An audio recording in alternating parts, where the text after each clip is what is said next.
Hey, what's going on, everyone? How you guys doing? Welcome back.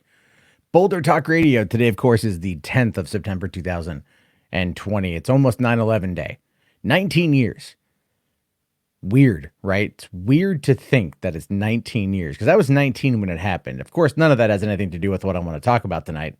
It's just that odd realization of when the event happened. It's always kind of an odd night, to be fair.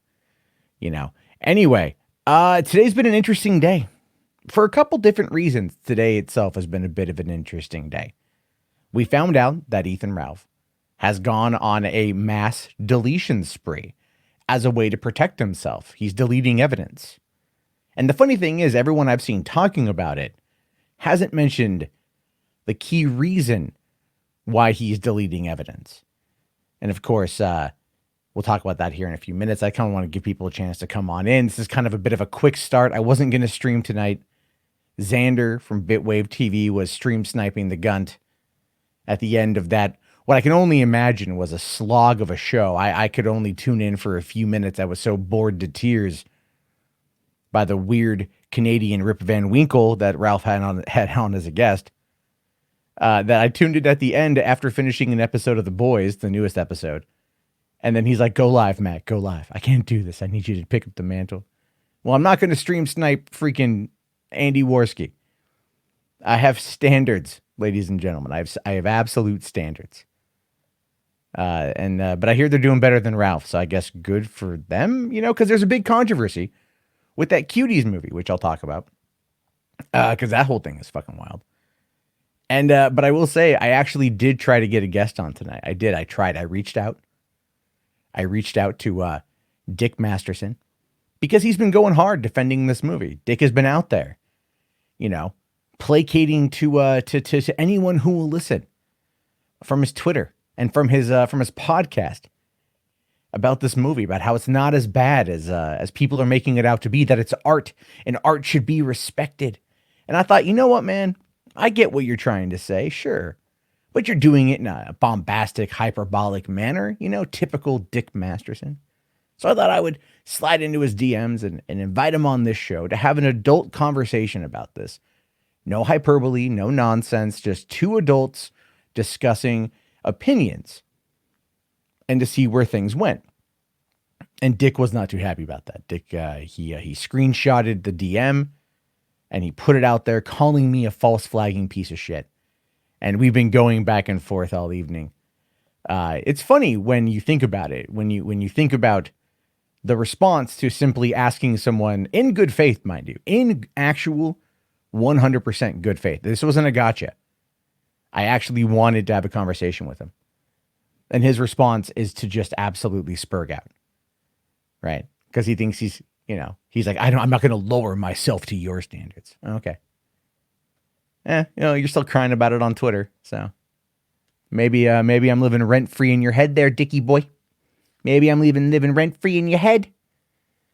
All right. So let's go through the chat real quick. King of the Swamp, my first BTR. Thank you for being here.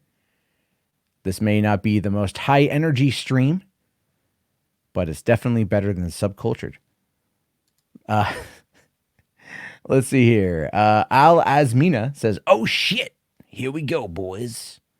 Swag says, "Jihadi Jarbo did 9/11. Aloha Akbar." Or Allah Akbar. Aloha Snack Bar. Whatever the terminology is. I did not do 9/11.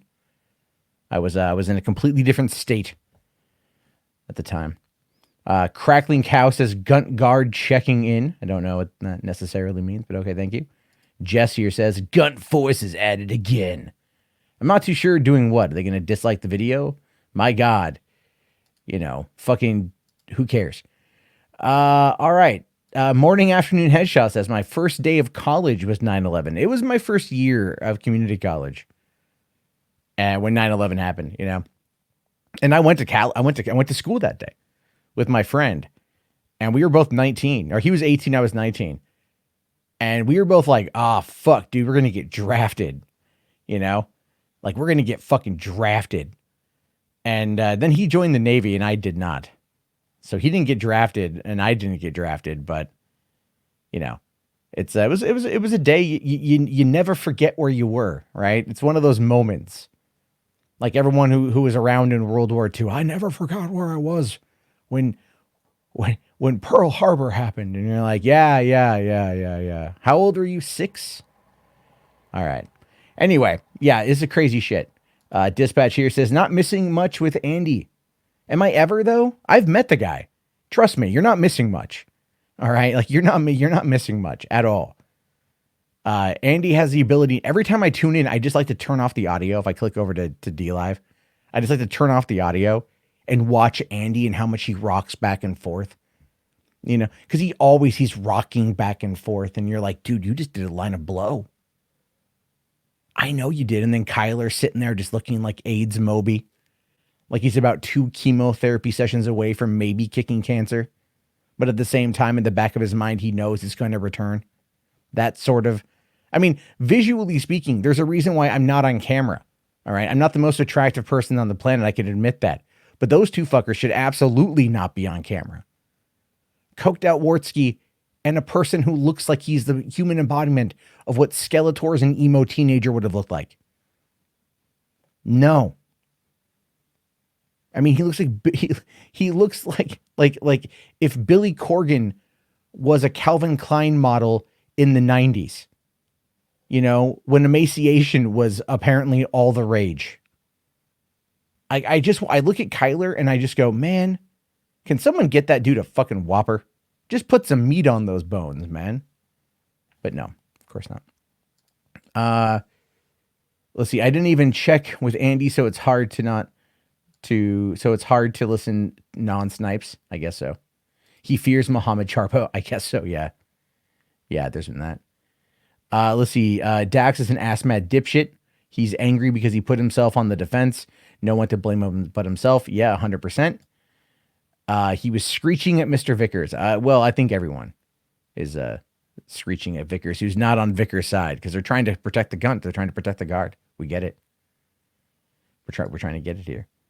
Let's see. Forest Dweller says, when 9/11, I was a senior in high school. It shall never be forgotten. Yeah, man. It's weird to think that like there are kids that I've talked to that were like born after 9/11. They're like, I wasn't even alive when it happened.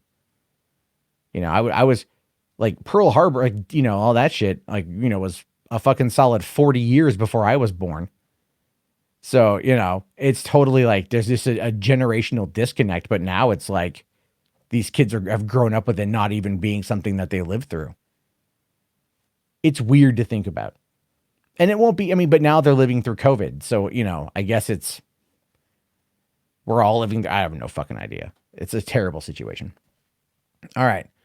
That was my first thought was, oh, we're going to get drafted. Well, that was my first thought when I was with my friends, when we were talking about the ramifications of what happened on 9/11. Okay. My first thought was like, I was groggy because my mom came in the morning and she woke me up and she's like, we've been attacked. And I'm like, what are you talking about? And she's like, no, we like a terrorist attack in New York City. And I'm like, wait, what? So I turn on the TV and I watch a video of the second plane going into the tower. And I light a cigarette and I just sit back and I'm like, holy fuck. Like I didn't process what happened. I didn't process what exactly I was watching on screen. It looked like an action movie. It looked like a fucking movie. You know, and maybe that's just how I was coping with it at the time, how I was trying to process what I saw. Being a 19-year-old watching this tragedy take place, these people dying in real time, you know, and not knowing what's going to happen. And then finding out later on in the day that in Iraq or was it Iraq or Saudi Arabia? I think it was Iraq. They were like burning American flags and cheering what happened. You know, and then I thought about the Middle Eastern family that owned the liquor store down the street from me. Very cool people, very, very nice people. And then I lived in an area that was, you know, known for being racist. This part of San Diego was known for being racist. You know, and so I thought to myself, like, oh shit, people are gonna fucking go into this shit. Right. Thankfully, no, nothing happened. But yeah, it was crazy shit. Faith was born around 9/11. That is true. She was. That is very true. It's all nuts, man. It's all it was the dancing. Gino here says it's a dancing Israeli. They weren't Israeli. Shut up. Shut up. Shut up. All right.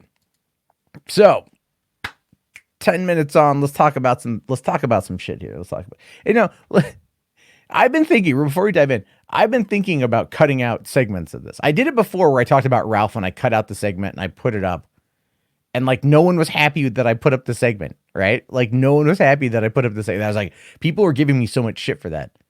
Because what it was is I talked about that Time magazine bit with talking about, D Live and how it caters to a right-wing audience. And then people were like really mad at me over it. I thought it was funny.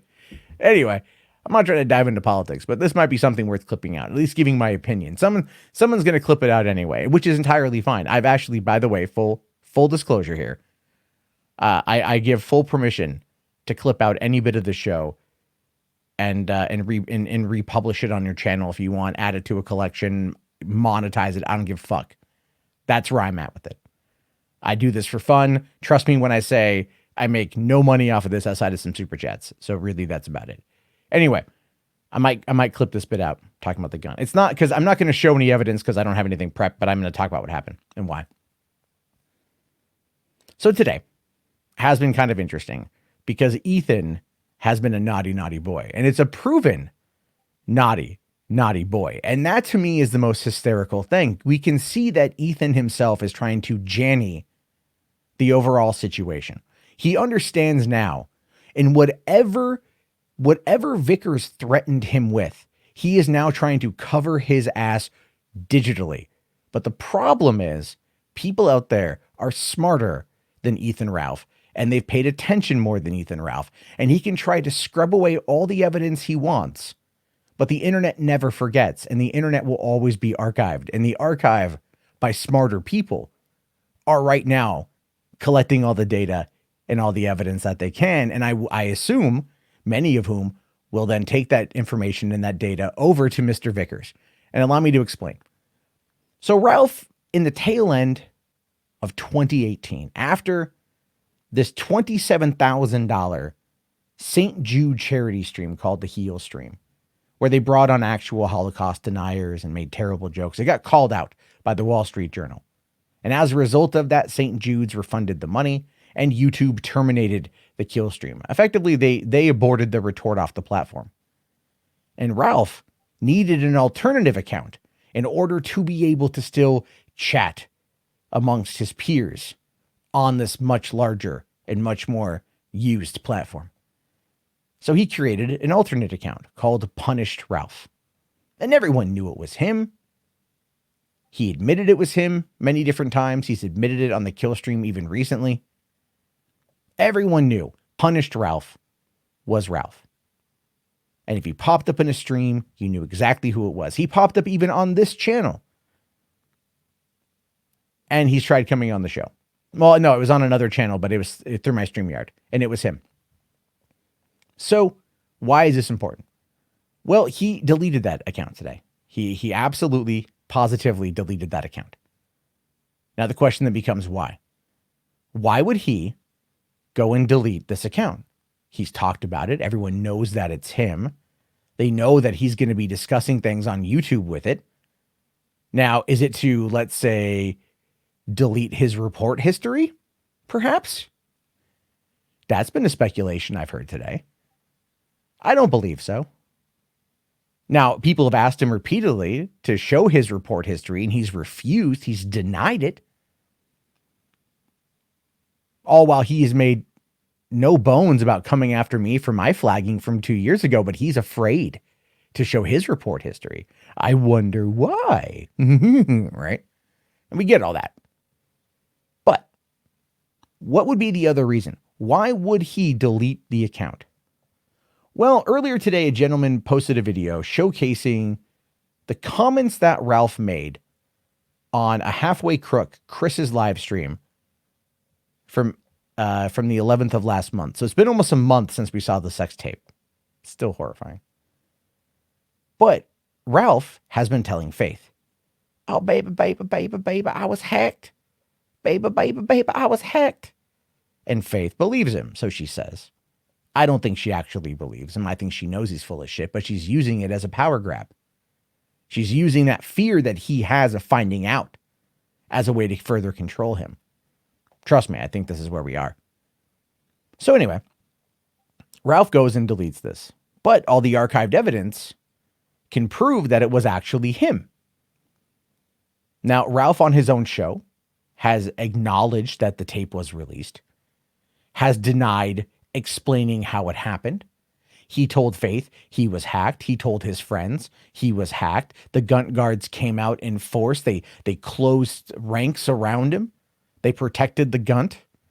No, he was totally hacked. No one believes it, but they're not going to break rank. Not right now. They all will eventually. Make no mistake. There are no honor among thieves. They will all break rank eventually. But in this moment in time, they were absolutely positively doing everything they could to protect him, Gator especially, until Gator realized that Ralph had put out the tape. And then he disavowed, but still stood by his friend. Never mind, it's one of the most heinous things you could do. Showing you the true conviction of Shannon Gaines. Trader Joe's bagger. The truest conviction of a man when he's away from his soundboard. So why would Ralph, in this situation, go and delete all of this evidence? Why would he scrub Faith's photos from his Instagram page? Why would he, after releasing the sex tape, run 57 miles to Williamsburg, Virginia for 2 nights to hide out in a hotel? It wasn't like he was trying to get away from home for a nice midweek break that seemed to make no sense whatsoever. He was running. He was hiding. He was afraid. Because when he woke up that next morning and he realized exactly what he had done, when he realized how drunk he was, how seething he was, how jealous he was, because he realized he was cucked. Keep in mind that he is absolutely tried claiming that my daughter is not my daughter because I said my girlfriend's got her and people tried to turn it into my girlfriend's daughter. And he spent the last year trying to say that my daughter isn't my daughter, but we have proof now. We have evidence. We've seen this live. That Faith was cucking Ethan in his own home. Sure, she was fucking him, but she was still sending lewds and nudes and sexting with Chris. She was calling him from Ralph's shower, defiling their trust, their bond from within inside the walls of his castle. So to me, of course he had to lie. Of course he had to say he didn't do it. But what is it that Mr. Vickers has that has the Gunt so afraid, that has the Gunt right now attempting to delete evidence and to act like it never happened? Because we know that after Ralph sent Chris the Instagram link, which again, we were all watching live, we know that Ralph was in the chat telling him to pull it up, telling him that's me fucking your girl or whatever he said. I think one of the lines was absolutely gutted, bragging in the chat while listening to Chris's heart break. We know this. We heard it. I was there listening live 100%. So why would he delete everything? Well, let's speculate for a hot second, because that's kind of what we're going to do. We're going to speculate for a hot second. Ethan is going to go and get rid of all this evidence, not because he's trying to hide from literally anything else, because his comments in that live stream are incriminating. His comments in that live stream prove beyond a shadow of a doubt that he's the one who did it. Because he's saying that he's hacked. So the person who hacked him was able to get into both his Instagram, his cell phone, and YouTube. 3 things that they were able to get somehow without him knowing that there was any kind of security breach. If you have the wrong, if you log into a different account on Gmail, it will send you an update to your phone. And Ralph is definitely going to have 2-factor authentication. They will send you an email that there is a new login from an unregistered device. You will get notified. You will get told exactly what's going on. So that's why he's deleting evidence. because he thinks that if he deletes that account, there's no way to trace back any of that information to him. But little did he know that you can just do Control-Shift-I and inspect the source code of the page. And you might be able to hide from a live replay. You might be able to hide your name by deleting it out of the system, but it doesn't delete it from the code. And as proven today, you are able to go and find exactly the channel ID number from those messages, which link up directly to the Punish Ralph account that is now currently suspended. So again, why? That becomes a question. Why? Here's my theory. I think Ralph, in an absolute drunken stupor, an insane Maker's Mark fueled bender on that night, August 11th, he caught wind of Chris's live stream, but he, keep in mind, had no contact with Faith since she went to the hospital. And he probably didn't know that she had gone to the hospital. And so he was texting her. Where are you? What are you doing? What the hell is this? What the fuck is this? Fucking answer me, Faith. Don't fucking lie to me. Who the fuck is Chris? What the fuck did you do in my house? Oh my God, you fucking whore. If you don't fucking answer me, I'm going to drop this fucking tape. All this shit. Because you know how he gets when he gets mad. You know how he gets when he feels he's backed into a corner. He lashes out like a wounded animal, hoping to strike at whatever he can, to take down whatever he can, to minimize the damage on himself and maximize the damage onto another person. We've seen this kind of narcissistic behavior. It is not uncommon, especially when coming from a pill-popping alkie. So, in this scenario, the other night, when Vickers tweets out, I got into her phone. I have every text message, every video, every photo, everything. You'd best start praying, motherfucker. What do you think he has? Because he knows, this being Vickers, Vickers knows that Ralph has told Faith, has convinced Faith, has lied to Faith that he is not the one who released the tape. And how much do you want to bet that sitting on her cell phone that was not in her control and that she was desperate to get back, and that I'm sure Ethan was desperate to get back from them, or at least desperate for it to stay gone and forgotten until he could find a way to fix it. It's like an old saying. You might be able to outrun the cops, but you can't outrun a Motorola. Data flies. And in the age of the internet, data is stored everywhere. So my theory is that there's something Vickers has that proves beyond a shadow of a doubt that Ethan Ralph absolutely, positively posted that tape, posted that link, and that he admitted to it in a drunken rage, and that she is unaware of it, and he is desperate for her to not find out, because it would destroy everything he's done. And he knows that if she goes back to California, that she will eventually report him for the revenge porn. She will claim that whatever statement she made was under duress, under coercion. She will claim that he plied her, a minor, with alcohol and drugs.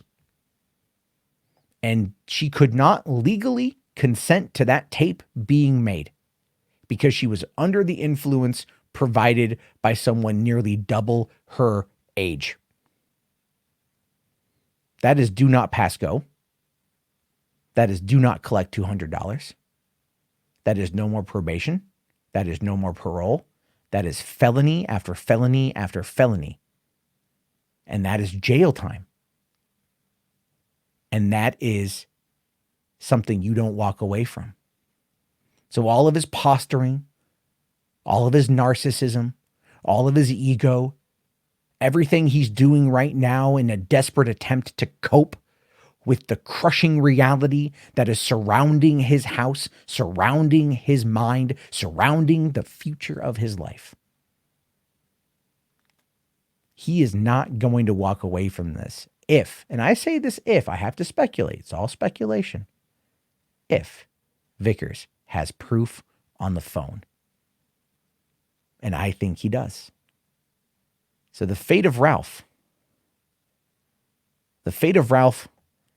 is now really up in the air.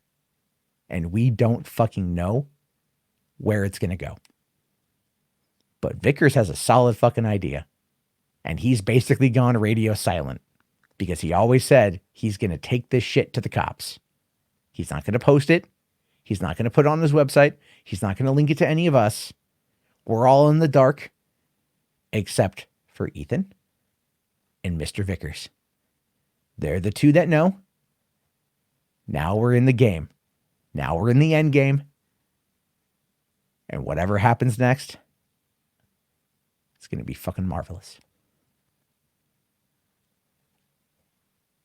Anyway, that's my take on what happened. I want to see your guys' thoughts on this. That was about a 15-minute rant, by the way.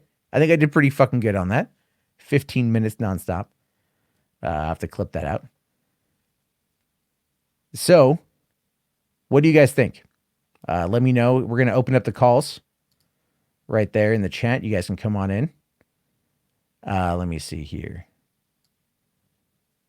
All right. Morning afternoon headshot here says he probably sent her texts. Didn't think of that. Yeah, he probably did. He probably did. He maybe sent her tweets. Maybe he sent her DMs on Discord. Her dad has got everything.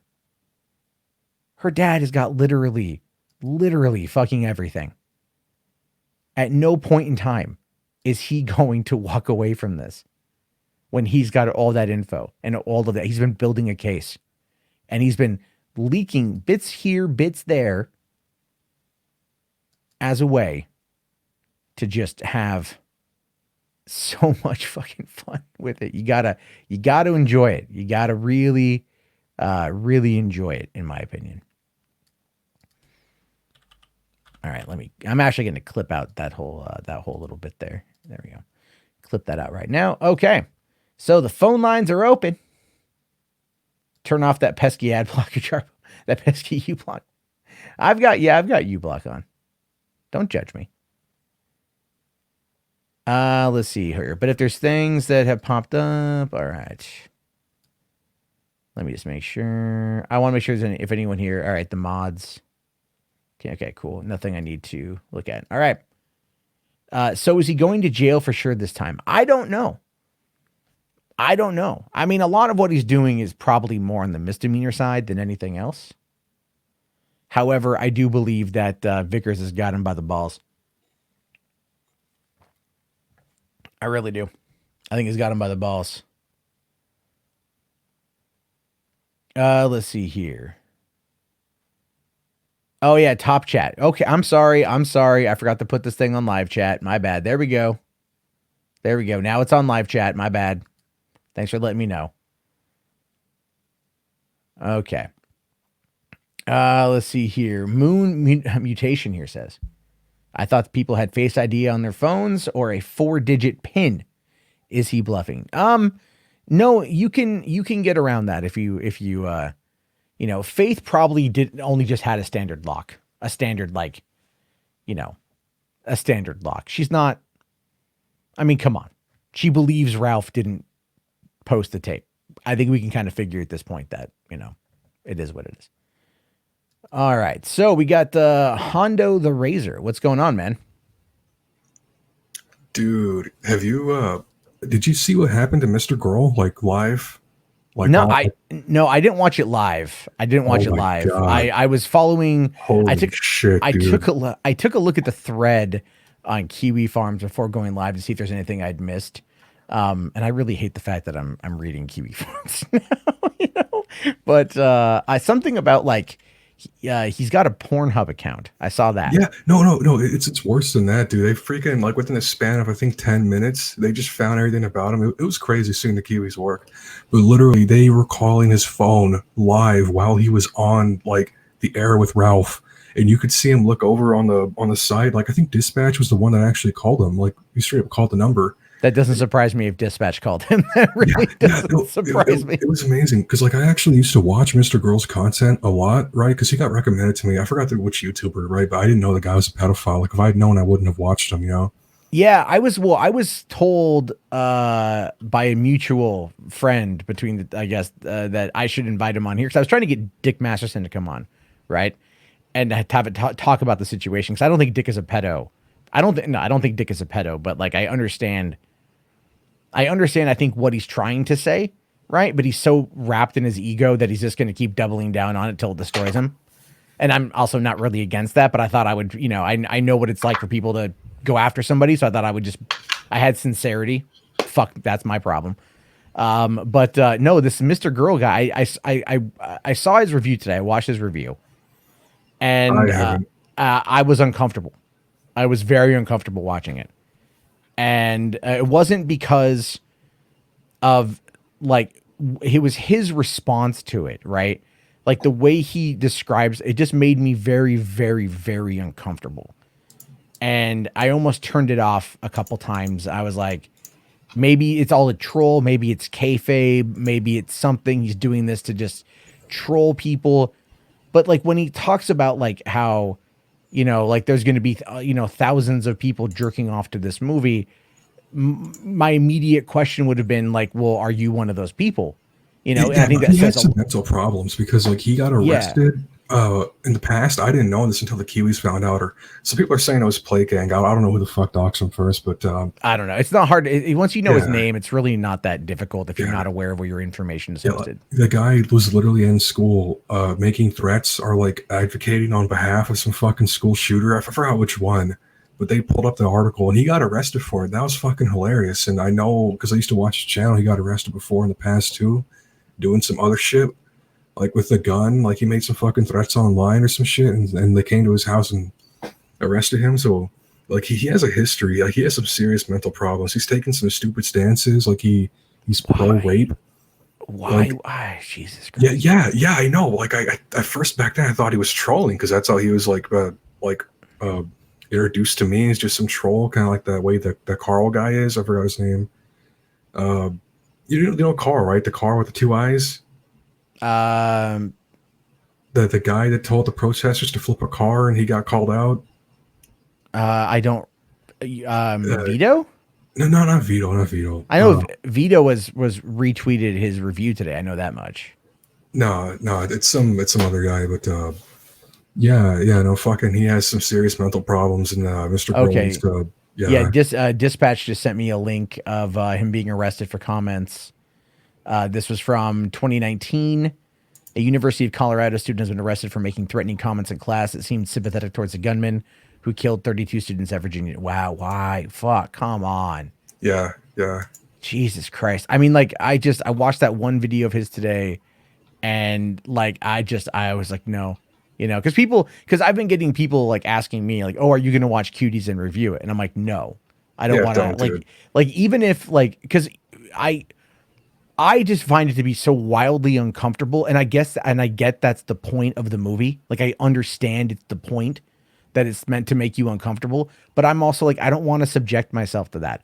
And I don't think these kids should have been subjected to that. I know there's like the argument to be made about different cultures and their interpretation of sex and how, because France is way more open and America is way more, like restricted in many ways, but I don't think it matters in this case. I think like when you've got these girls dancing the way they're dancing, because I saw that clip that was floating around and I couldn't finish it. Too, I couldn't finish it. I just turned it off. Yeah. I was like, no, I'm done. Like I have cousins like age, man. It's yeah, because I was watching it, and then like I was, this morning, and my two girls were watching TV, and then I just kind of looked at that, and I looked at them, and I just went, no, like, you know what I mean? Like, I don't want my kids just like, fuck that shit, dude. Like, if that's the future, like, I don't even like the cheer squad shit, That's all degenerate. It's all, well, the thing is, it's like, I, I like, oh my God, I fucking hate people. Okay. So a couple years ago, I made a joke on Twitter. It was actually a Tumblr blog. And it's one of those things that when my whole blow up happened, they went back and they found a bunch of tweets and they tried making it out to be worse than it is. Right. And one of them was me saying like, oh, those 13-year-old cheerleaders that have the word juicy written on their ass, and it makes me the pervert. And that was the headline to get people to click on it. But the entire blog post was me bitching about those pants. Right. Because I'm like, no, I don't like that. I don't think that's right. I don't think you should have 13-year-old cheerleaders wearing black spandex shorts with the word juicy written on their ass. I know it's a brand, right? It's like pink. I know it's a brand, but I don't find that to be like anything of value. I don't find it to be good. I think it's like, it is sexualizing children, because the thing is, like when you have a white object on a black background, our eyes are automatically drawn to the lightest thing in the room. And so one of the reasons why, like when you like the sun is out, you kind of look at it first, because we're just drawn to light. And so it's just, you're drawn to look at that. And it's like, come on. Like it's like, this is how are parents letting this be a thing? I don't know. It's shit's fucking nasty, dude. It's fucking terrible shit. And it's not that, and this might be, oh, what you attract. No, it's not, nothing about being attracted. It's like, don't put people in the position to where they have to ask themselves those questions because they intrinsically look at something because it's bright and it draws their eye, and because that's marketing.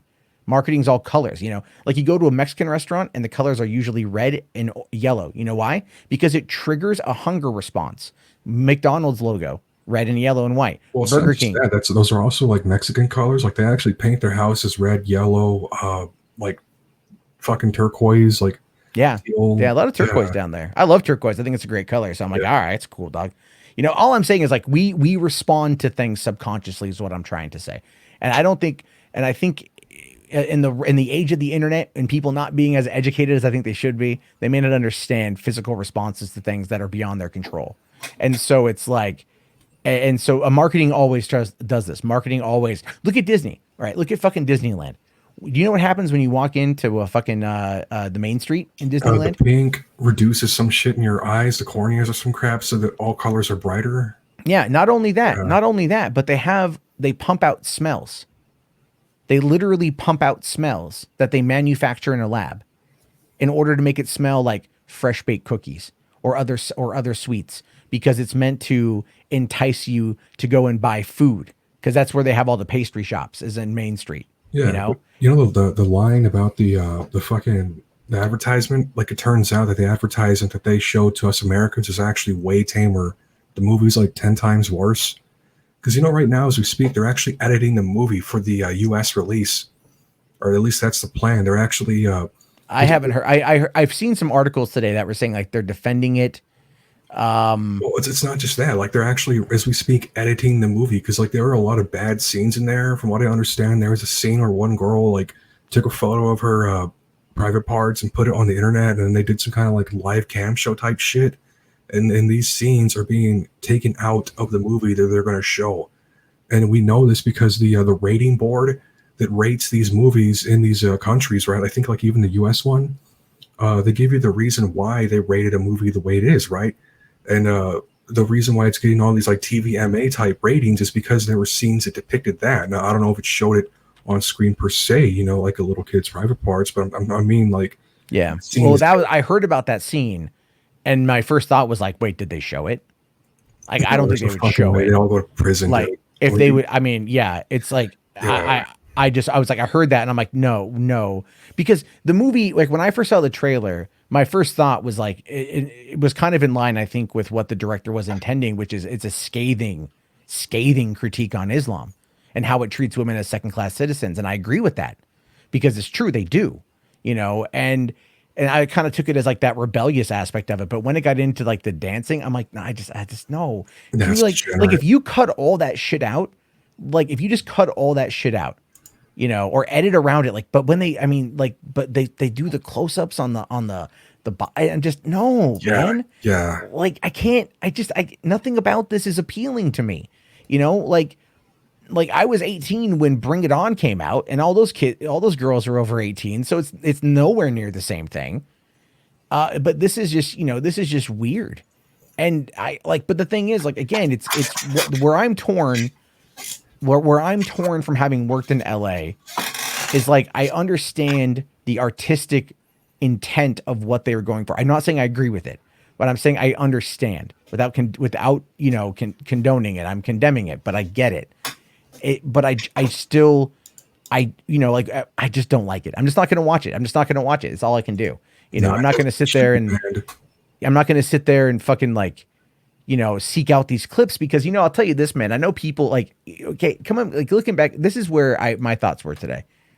Looking at the Gamergate, when we were in Gamergate and we're criticizing SJWs, right? And we criticize SJWs and the people that came out as, a lot of the people that came out as being super woke, right? Super male feminist or whatever. We would find out that these guys were like heavily, like, they were like rapists. A lot of them were rapists or sexual degenerates or things like that. Reset the clock, that meme. Yeah. And then I kind of like look at a lot of this pushback as well. And I can't help but think like there are people that are overdoing it as a way to kind of like cover up how they feel about it, and I don't know how true that is. It's probably not, but I also don't really trust anyone online at this point that's trying to push this shit one way or the other, like, I think the critics are pedophiles, though, the ones that gave it positive reviews. I think the critics, I mean, I know like Scott Mendelson from Forbes, like, was defending it. I mean, art is subjective. People are going to interpret it differently, but I also feel that a lot of the critics out there that don't like the online backlash, that don't agree with it, that think they're all piss babies or man babies or whatever. The people that criticize The Last Jedi or fucking Captain Marvel, that they're going to be out there going, and they're going to be more favorable towards the film as a result of that. Now, the thing is, ultimately Netflix is in like the best position for this because all this is doing is giving them just insane amounts of free press, right? Because all they did is they bought a movie that went to Sundance and won some awards, and no one knew about. I mean, people talked about this movie back in January, and like there were reviews that were coming out back in January, but like no one paid attention until that first trailer dropped. And arguably, that poster was god awful. That poster was fucking terrible because it looked like all the girls were in duress, were under duress. Scene from a movie, like that's an actual scene in the movie. Yeah, I know that now because I've unfortunately caught part of that clip on Twitter, but at the same time, Netflix is going to find a way to spin it. If they edit it down, I mean, they are editing it down. We know this because the rating board had to re-rate it, right? And in their re-rating, they actually took the reasons why they made that movie TVMA, like well, they never made it TVMA. It's considered not rated. So that's the difference here. Is the MPAA only applies for the Motion Picture Association of America, meaning only if you're going to theaters. Now, the internal ratings that Netflix might give the movie, so because like other countries are rating it, they've actually like had to rate it. Though they might, I mean, well, the thing is they're gonna like fuck, who rates The Walking Dead on AMC? AMC does, right. So that's what I'm saying here is like it's wherever it's streaming overseas or wherever it's available overseas, their independent ratings board are probably going to handle it, if not the company itself. So if it's rated, I don't even know what it's rated here on fucking Netflix. It probably just is like not right. It's not rated yet because it's not actually showing it. I think that's the reason why. Yeah, and they do that kind of stuff. Yeah. They really, it's why. But that's according to like other people. They're saying that other foreign rating systems have given the reason why, and that the variation of the movie that they saw is going to be drastically different from the variation that us America's getting, because the reasons they gave over there are going to be very different from the reasons people are giving here. So we know there are several cuts of the movie floating around. Probably. I don't want to see any of the cuts. Yeah, neither do I. Like, I don't want to see it all. This is one of those weird ones where I literally just want to I want to ostrich the shit. I just want to put my head in the sand and just go like, la la la la. Like it's like it. Fuck. Because stories are stories. People are going to tell stories. I just, I don't like any of that shit. I don't like anything with sexualizing children. That shit fucks. It's just terrible. And the fact that people defend it, like that they defend it the way that they do. and I'm not trying to be like an illiberal. I'm a liberal person. I'm very open and accepting of a lot of things, but it's like I can't get behind this. I just can't do it. I don't know. Am I wrong, Chad? Am I wrong for not getting behind this? Like, is there, you know, like No, no, you're right, dude. The whole I reason just Mr. Girl's getting ratioed really hard and like trolled really bad is because literally all of Ethan Ralph's Gunt guards and all the Kiwi farmers and people on Bitwave are all like tag teaming the shit out of him right now as we speak. That's because that's like the lowest fucking bar you can have for society. Don't diddle kids. I mean, you're yeah, I perfectly. don't. It's not a hard like thing to live by. Like don't fuck children. Just don't do it. I just, I look at something like this and it's like, why 11? You could have told the same story if they 17. Not that that's like a lot better, but it's like a smidge, like if it's or 18, like they lived in a very repressive household all their life. They just turned 18. Now it's a totally different story, right? Like you could still tell the same story, just make them a little bit older. Why going in that age? And it's like, I'll tell you what this. I'll tell you what I'm not against the story itself being told, right? What I'm against is the exploitation. What I'm against is the need to showcase it from that perspective. Yeah, you can tell those girls don't know what the fuck is going on, man. Like, Yeah. how are you supposed to explain to an 11-year-old, okay, we're going to have you do a porn cam scene. Then you have to explain to them what porn is and what cam shows are. And then you got to fucking tell them how to act. Like, what the fuck, dude? Like, I'm genuinely, I believe people that made that movie are pedophiles. There's no fucking way you can demo 600 plus girls twerking. Like, there's no fucking way you can do that and not be a pedophile. I mean, the filmmaker who made it, I think she really is anti-Islam, and she just wanted to hit it as hard as she could. I would have kids twerk, but then I think the producer, I forgot his name, some other black guy, but There was a producer that I had seen. I had heard some stuff about that had made some comments back in the day. Something about championing like I don't know. I just everything about it just is like icky. It's yeah, gross. It's as my daughter would say, gross, gross. It's like no. Like because today I'll tell you this. Today my daughter grabbed the remote, and we have like the auto button for fucking Netflix on there, right? And so she's 2, she doesn't know. So she's like just hitting buttons and she brings up Netflix. And my first thought was like, oh, please, like, don't like click the buttons and like accidentally start this movie or some shit. You know what I mean? Like if I'm off doing the dishes and she grabs the remote, the last thing I want is this thing to pop up. Like I was like, if I could block a movie on Netflix, I wonder if I can. If I could just like not recommend this movie, period. Like just keep it away from my fucking profile. Can we do that? Is there a way to do that? You know what sucks is the fucking like little, how you have little child parental lock on TV shows now? Even that's compromised because if you see the type of shit that's on like Disney Channel, like some of the weird shit they have there, like I don't know, man. Like I think the kids aren't safe these days. I think we have to like actually get involved now. Unfortunately, I don't know, man. I'm just gonna buy them video games. Fuck it, video games are safe. Yeah, it's all like they don't make you fight.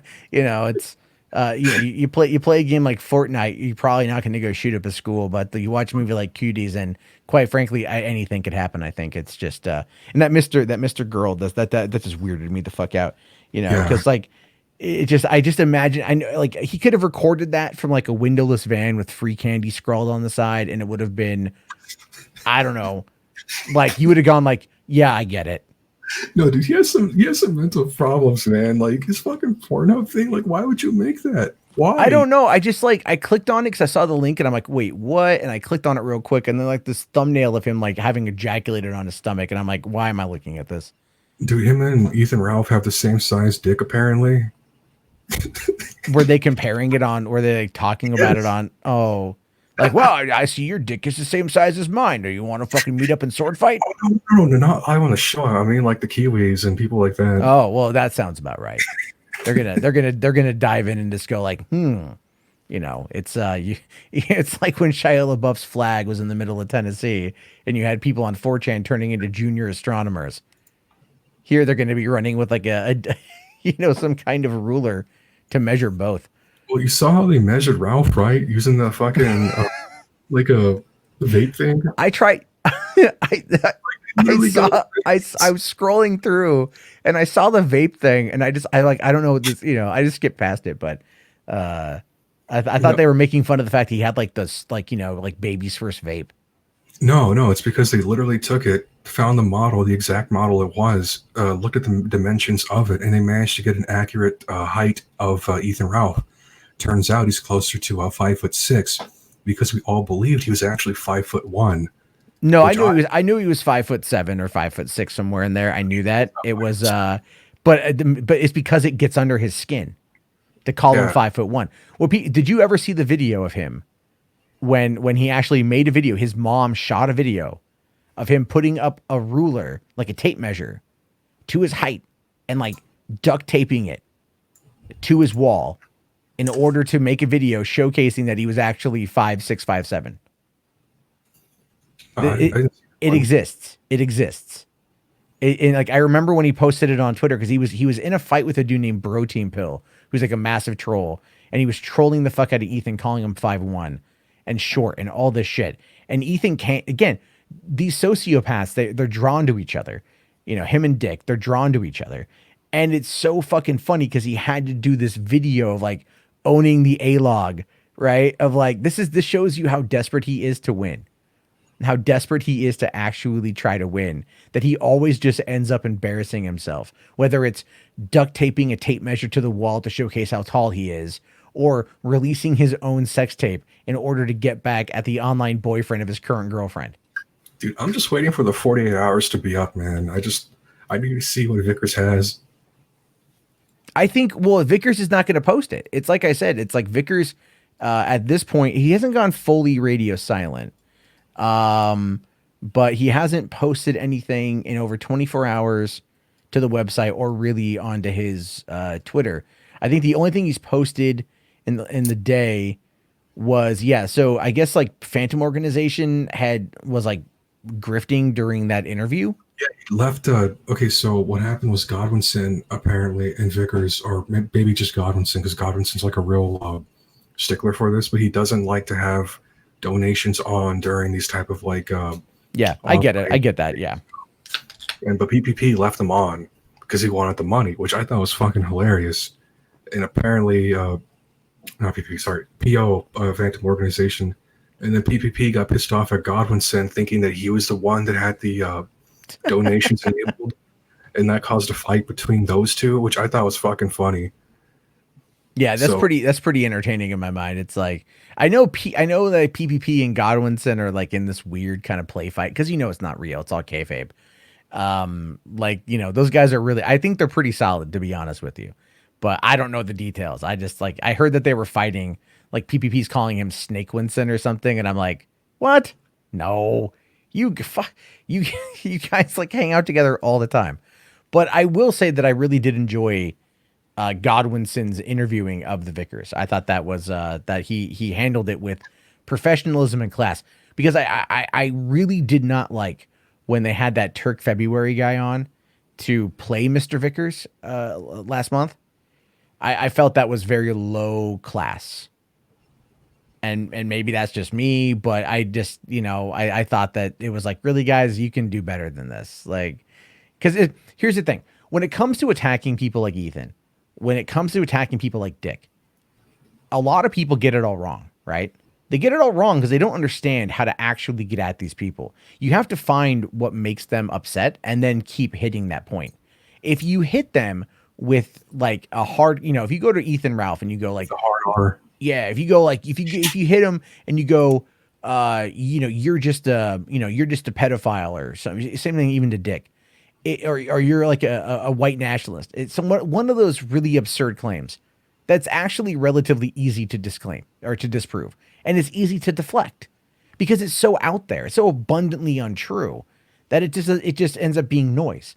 But if you come at it and you get them with something that is going to absolutely get under their skin, and it's just like a low energy hit.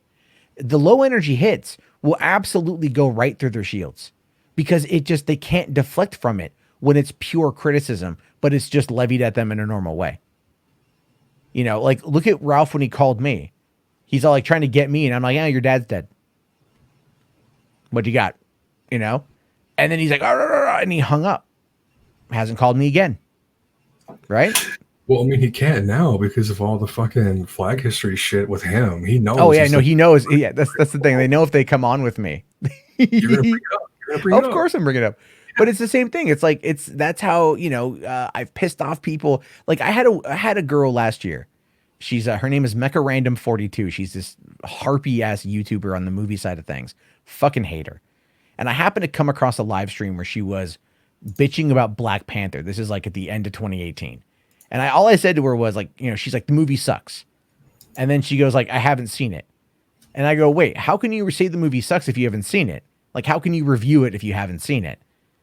And then she got, but she got mad at me over that. And I brought it up. I brought it up at the end of 2019, and she threatened a restraining order against me because I brought it up. Like, that's how, like, again, it was light criticism, but because it was so light criticism, it fucking gets past their shields. They can't deflect from it. So they end up just shutting down because they don't know what the fuck to do. And they say stupid shit. In her defense, we all knew that reboot of Ghostbusters was going to be shit. None of us saw it. I actually saw it. I saw it You opening did? day. Yeah. Yeah. I'll tell you why I saw it too, man. I thought, for one, I like to jokingly say that I made more profit off of that movie than Sony did because I talked about it a lot, but it was always something different. I wasn't just doing videos to do videos. I legitimately was looking for new information. But I also said, and I stand by this for anything, maybe with the exception of Cuties, because I just know I'm already not going to, whatever. I try to give every movie the benefit of the doubt. I do. And so I said, how can I criticize Ghostbusters to the level that I've criticized Ghostbusters and not go see it to prove if I'm right or if I'm wrong? And that is a mantra of mine because I do like to watch movies for one. But when it comes to something like Cuties, I'm like, I saw that clip. I saw that trailer. I'm already not going to like this movie. And I don't want to subject myself to that. So call me hypocrite on that front. Maybe I haven't been overly critical of it. I'm just like, look, I'm just not going to watch it. I said that on Twitter today. Like, I'm just not going to watch the fucking movie because I'm just not going to do it. There's no point. And there's that. Like, it's otherwise I just, I don't know. Maybe I'm a hypocrite. No, I get you, man. That's like ethics and all that shit, ethics in movie journalism. Yeah, right. It's all about ethics in movie. Yeah, exactly. Fucking movie gate. Yeah, that's where we need to go next. It's movie gate. Probably kicked it off, man. That'd actually be like a good career move on that one because, like, right now it's going to be all Cuties. I mean, this Cuties thing is going to fucking absolutely take over. This. I mean, it's gonna, like, Movie Bob. Did you see Movie Bob was out there today saying, like, anyone who's attacking critics who saw and liked Cuties, report those people for harassment. What the fuck? Why? Because it's like targeted harassment. I'm like, dude, fucking. Here's the thing: if you are a journalist who likes Cuties, and you put out there that you like Cuties, literally walk the fuck away from Twitter for like a week, because you're not going to have a good time. Period. Like, if I worked at an outlet and they were like, "Do you want to review Cuties?" I would say no. Yeah, I'd call him sick. I would not do that. Yeah, I just wouldn't fucking do that shit. And it's like, but if they put out an edited version and it tames it down quite a bit, I mean, that could be palatable and they might have to, but I kind of think that I think Netflix should pull the movie. If I'm being fair. Yeah. I think Netflix should pull the movie. And I don't like to say that because I don't like to see art subdued. You know what I mean? But at the same time, it's like I'm torn. I'm fucking torn. I'm torn. Yeah, I don't think scenes depicting children doing camp shows. I know. I know. If they cut that out, though, would that make it? I mean, would that make it any better, or is the damage already done? No, I think the damage is already done because you're still supporting the movie's production. Because they that, even though that wasn't the original movie they wanted to put out. You watching it after the fact is still giving them money for them going through the effort anyways, and I don't think we should reward the effort. Yeah, this should. It's fucking like, god damn it, it just drives me to the wall. I mean, chat. Let me ask you guys here, you guys who are listening right now. It's like, is there any way to salvage it, or should Netflix just like pull the movie and fire whoever the fuck bought it. Like, you know. Yeah, once you have okay, so I'll wait for the thing to pop up. They call it art to push pedo. Yeah. So it's one of the reasons why like I'm not into like anime, to be honest with you. Because I view anime in many cases to kind of exemplify the very similar things, right? And it's not that everyone in anime is like the characters are under 18, 11 years old. You know, oftentimes they are of age, I would assume, but they're depicted in such a manner that it goes into that barely legal category. Yeah, I get what you mean. And I never liked that. Like, you know, when I'm looking at like back in the 90s and I'm looking at like porn mags on the rack, you know, I never looked at fucking you know, barely legal and went, yeah, you know, I was like MILF. You know, like that whole thing. Like I like him older, fucking whatever, dude. But this shit is just, yeah. I fucking goddamn. Like, why do we like? Why is it even a defensible thing? You know, if you enjoy images of children in sexually explicit positions, I mean, there's something that is just horrifically wrong with you. You know, and I get that there is something to be said about the creation of art and that art is subjective. And I get that argument, but it's like, I don't want to necessarily be entirely a moral fag, but I feel like it's necessary.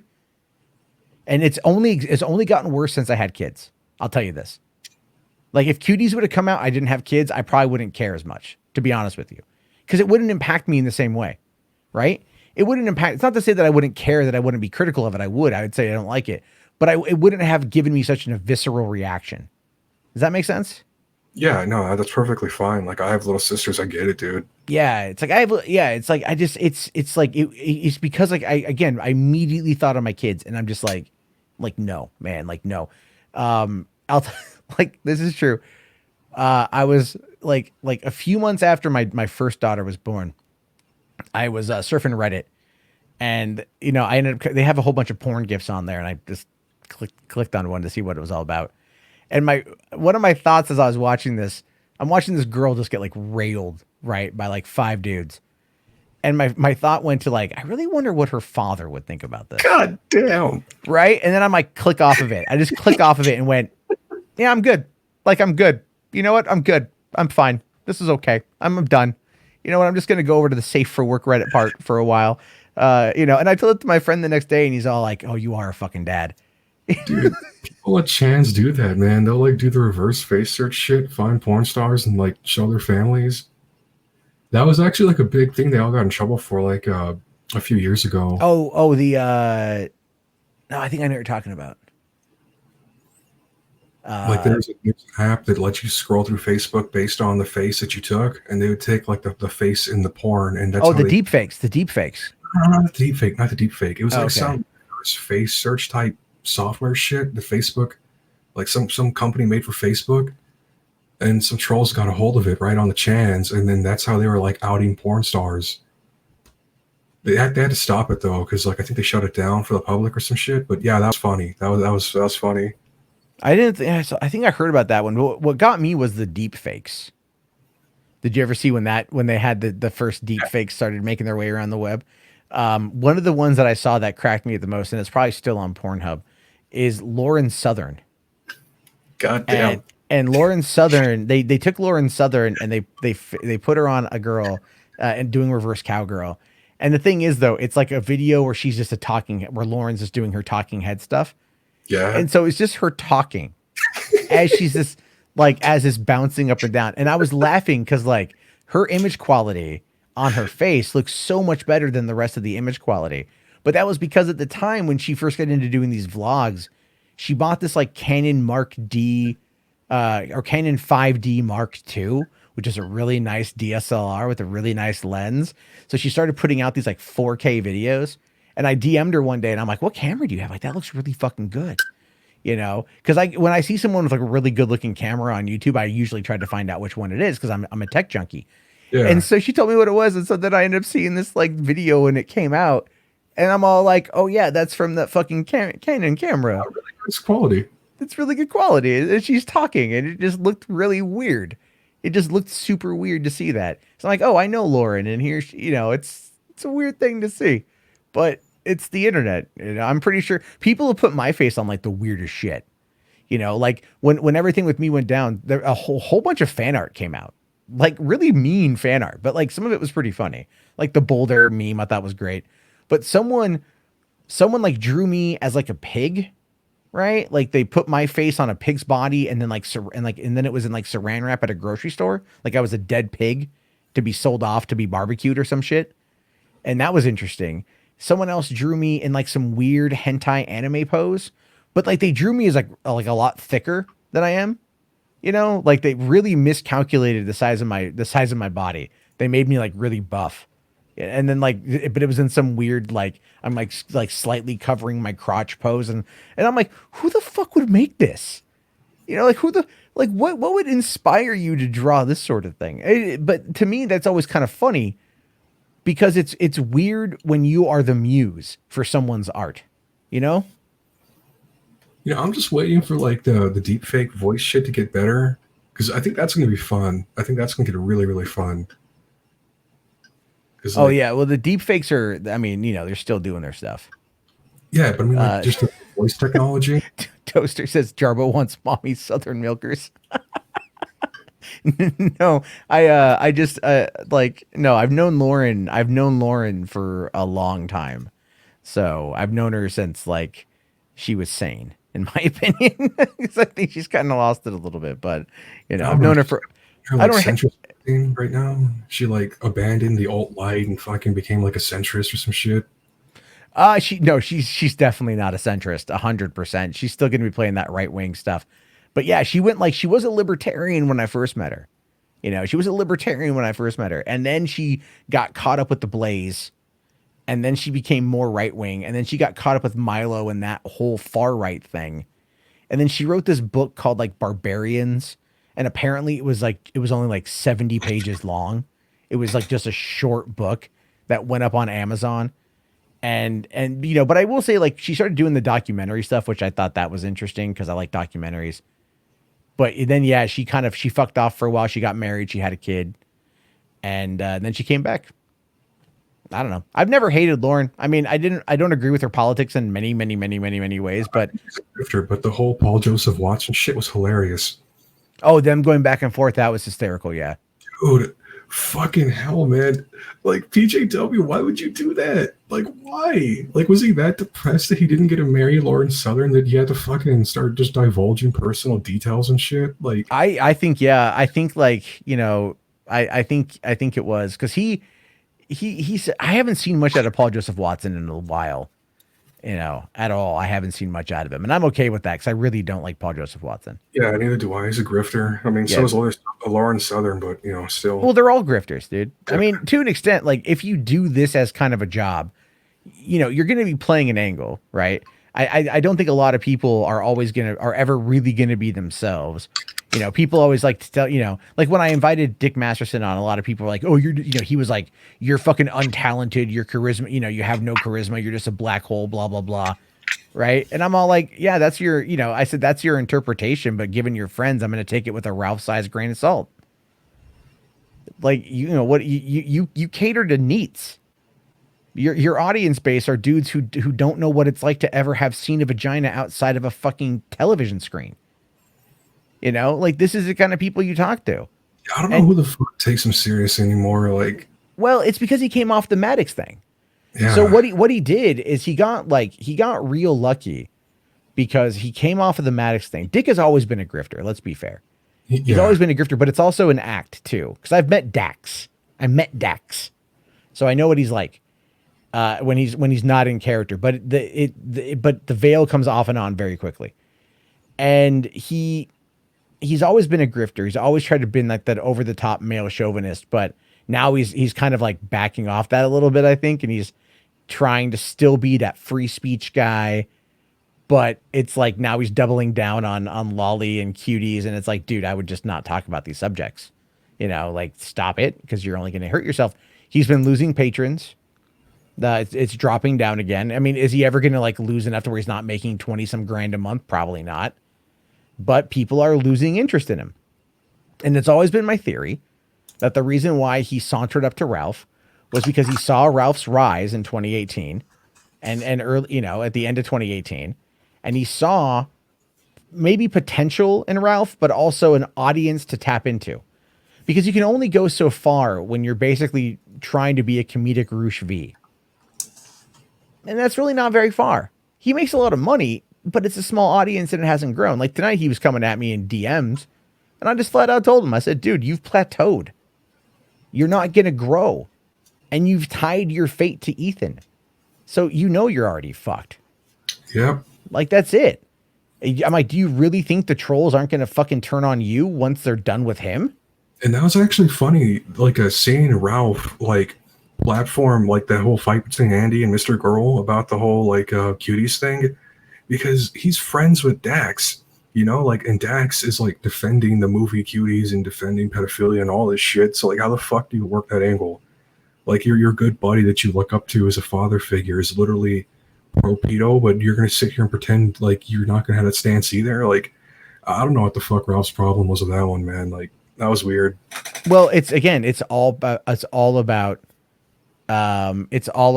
protecting the assets is what it is, right? It's all about protecting the assets. When you've got, and hold on, Bronx Beats in the chat. I have an aggressive, YouTube has an aggressive chat filter.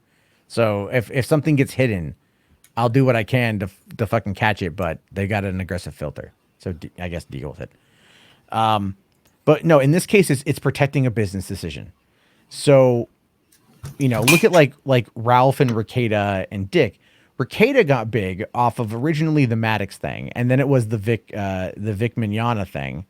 And that, well, the Vic Mignogna thing really elevated him up there. But even Ricada has got his audience, but he's not really even seeing much growth right now. He's still making money, and good for him for that. I'm not knocking that. But you can start to see that these guys have kind of hit this plateau, and they're not going to really grow anywhere because YouTube is moving away from that kind of really over the top content. And, Dick makes all of his money on podcasting. So I've heard other people complain about Dick, and they'll go, oh, but like, how does he make all that money? It's got to be a scam because he only gets like 200 people watching him when he does his live streams. Well, it's like, you can't gauge any of that. You can't gauge anything by that number. Yeah, we don't even know if like he's putting out his real numbers anyways, like the money he's actually making, because he could be lying, saying, oh, I'm making all this crazy ass amount of money, when in reality he isn't. And I personally believe that he isn't, because he's in a fucking crack shack. Like, if he was pulling in 20 grand a month, he would not be in some fucking Barbie's crack mansion. Well, I mean, the thing is, though, a lot of the stuff in LA is really fucking expensive. We're talking millions of dollars. When you're pulling in, when like, look at Jake Paul's house. Jake Paul, his house, I think, is worth $4 million. Logan Paul bought a home in Sherman Oaks a couple years ago that was valued at $6.1 million. And like, so these guys are buying these mansions. Dick doesn't need that much. What he needs is a place to record, which is what he has, and he's got a place to live. That's it. That's all he needs. He has no wife. He's got a girlfriend, 80s girl, I think. I'm pretty sure they live together. But he's got no kids, so he doesn't need more space. And so he's content where he's at. The problem with Dick, though, he's a hedonist, like he would, if he wanted more, he'd get more if he could have more, but he can't because he's broke as fuck and he's just lying to everybody. I don't think he's broke as fuck. I'll be fair. I think when you're pulling in, I don't think he's broke as fuck, but I don't think he's growing. I think what he wants is he wants to have 1 million people following him on Twitter. He wants to have 1 million people listening to him on iTunes. He wants to own Maddox entirely. He wants to, he had to turn Maddox into this victim, into this absolute loser. And the thing is, Maddox is content doing his own thing. Maddox and I are friends. We talk occasionally. And, I've even been seeing a lot of comments from people now that are saying Maddox won. And that's got to be getting under his skin. Oh, it is. Because like, he can't handle this. So that's why, look, man, my whole thing today, when I reach out to him, I was being sincere. It was a legitimately sincere attempt, because it's like, I thought about it and I was like, dude, look, I get what you're trying to say. People are trying to label you something you clearly believe that you're not. So let's fucking have an honest conversation about it without any bombastic hyperbole. And it's again, but because it's real and it's not some kind of fucking show, he can't do it. And that's why when he does his live shows, he'll freak out and he'll ban people in chat, right? Mr. Free Speech. He'll ban people in chat. I mean, I block people all the time, so I'm like, fucking who cares? But, you know, in his live stream, that's meant for his fucking patrons, that he'll ban them in there. And then they edit all of that out of the final product, out of the podcast that goes out to however many people listen to the podcast. The So big things are waking up though. Like he can't keep fucking with his chat, thinking that he's not going to wind up like Ralph, where your entire chat just hates you. Yeah, not pretty much. I mean, like the thing is, you know, like look, I mean, who knows? People could tune into this and end up hating me too. But if I figure, like, if you don't like me, I'm at least going to give you the opportunity to come on and say shit. You know, like, I'm not going to, like, it's not going to be a follower only chat or you got to pay me a Ninja Genie to come on or none of that shit. Like, I'm past fucking dealing with all that nonsense. No, like, you're worth a ninja at the very least, Matt. I think people hate you enough that they'll give you a ninja. think that, damn it, I got to get on fucking D Live then, man. Yeah. I gotta bot myself to being more popular than fucking than Andy Worski, which apparently is rocking more people than, let's say, Ethan was. I don't know what the numbers were. Is Dispatch still here? I think he's in the chat. He might have left. I saw a Dispatch in there. Yeah. I haven't been hiding all of soccer. I don't even know who your sock accounts are, dude. I haven't seen anything. So just fucking hell. All right, man. Well, anyway, Hondo, I got. I'm gonna let you go, man. Take care, homie. Yeah, thank you for coming in, dude. For having the conversation with me. I got a guy who wants to come on in, and then we'll get some people. But hey, come on in again, 100%. Good convo. Thank you again, sir. All right, bye. Thanks. All right. Let's see. Anyway, that was a lot. There's a lot going on. There's a lot going on there. All right. YouTube made great again. What's going on, man? It's going good. I got to say something that's probably going to be controversial. Which, let's be fair, let's say majority of my takes are controversial. You have said controversial things before, yes. That Cuties movie ain't as bad as everybody making it out to be. Did you watch it? Yes, I watched the entire thing. And the reason why I did is because I wanted to make sure that we weren't dealing with another Hunt situation. Remember the Hunt? Everybody got pissed off from the trailer. Yeah. And everyone lost their shit, like, oh my God, we need to ban this now. Both the left and the right were like, we need to ban this now. It's not the time, you know. Come to find out, the movie was a satirical comedy that puts conservatives in the line, in that, like, the conservatives were like the protagonist in the movie. Like, so like, I watched it. It wasn't that bad. There's no naked children scenes. I don't know why there's this freaking thing, this parental guide that's going around. That's complete bullshit. And it's honestly, from what I've watched, from when I watched it, sorry, brain fart. It's a movie about a Muslim girl who's basically exploring her femininity in face of her Muslim traditions. That's what I took from the trailer. But I still find the scenes that I have seen to be wildly uncomfortable and inappropriate. They're cringe as fucking hell. But they're like literally like those clips. That's it. There's like nothing else in the movie. Like a majority of the movie is more talking about commentary on how more conservative, and I'm not talking like conservative, like right-leaning conservative. I'm more talking conservative in the actual word conservative values affect this young girl. Like the title, the updated title is actually kind of more right. It's a girl exploring her femininity in face of conservative values. And I think the left don't, and I think this is the reason why it's getting so much outrage. The right doesn't like it because they think it's child porn. The left doesn't like it because it's bashing Muslims. It's bashing Muslim values. That's one thing the left probably hates. Well, here's a question for you, man. I mean, people in the chat are asking if you wanked it to the movie.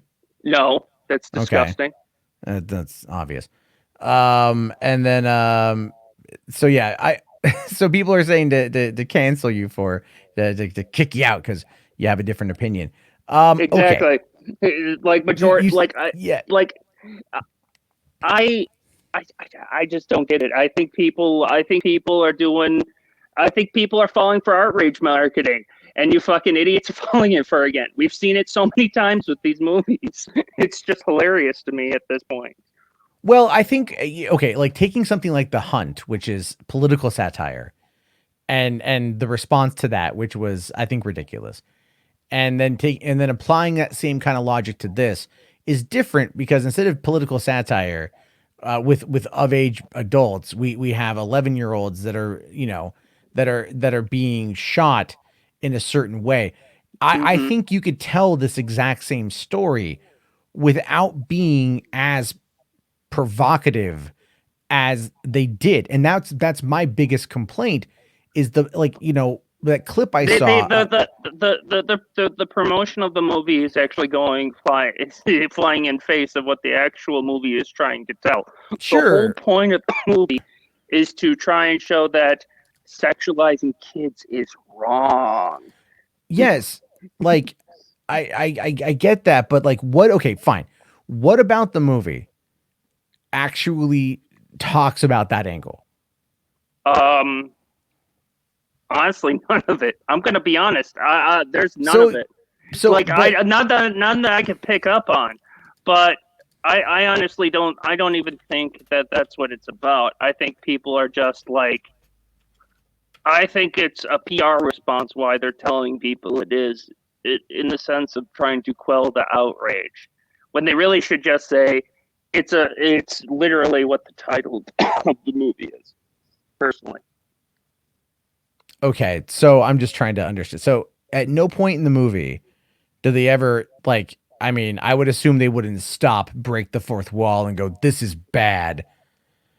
well, But they do this like because the mom has this like aunt that's like really fucking traditional with okay. how you're supposed to you're supposed to like you be basically you got to wear the entire like no fit, no show your face, whole dress, whole thing with the Yeah, the Muslim hijab. religion. Yeah. Yeah, Yeah, I I get all couldn't think that. of the name. And it does go into the sense of like towards the last like that dance scene that's going around. They cut off the part where the kid stops dancing, cries, runs home, and then the aunt, the really conservative aunt, goes and says, "How dare you? You embarrassing our family. You're being shameful. You should take more pride in yourself." Like basically just in essence shits all over how she's dressed like a whore. And literally the aunt says, "You are dressed like a whore." Okay, but again, to kind of counter that, if the whole point of the movie is well, not the whole point, but if a major plot point of the movie is to push back against the oppressive ideology of Islam on women, which is what the director has talked about, Mm-hmm. when the conservative aunt comes out and says you're a whore, are we Mm-hmm. not meant to, as the audience at that point, to reject Oh, that assertion? I agree. I 1,000% agree, but I don't think that it's worth calling the goddamn movie in a softcore pedophilic dream or some shit. Well, I had heard, I read something online, and I don't know if this is true. Maybe you can confirm it. At one point, okay, so two things. Mm-hmm. When the girl takes a photo of her crotch and posts it on Instagram, you don't see it, right? No, Okay, because I mean that was up in the air, to be honest with you. no, And then there's you don't see it. another thing I read on Twitter was that at one point one of the 11-year-olds pulls up her top and you see her chest. Uh, I don't remember seeing that. I'm gonna be Okay, honest. I don't know. I haven't seen it. Again, I have no intent to. But those are the because that was being circulated around as one of the cardinal sins of this movie. And I am wondering, like again, like I will take it at what I see versus what I read. You know what I mean?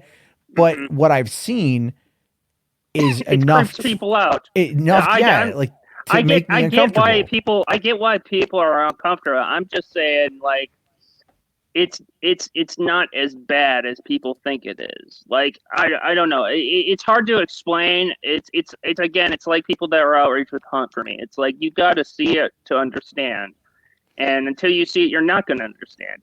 And I think people that are pissed off at it, they have every right to be pissed off about it if they want. But at the same time, you're literally judging a book by its cover. And Like- those are arguments that have been made that I've heard made from certain people. And I think ultimately what is going to probably happen with this is it's going to be so controversial that it's going to drive more eyes to see it. Exactly. Which is exactly what Netflix is counting on, to be fair. You're all like and that's what my point is these people are falling for outrage marketing.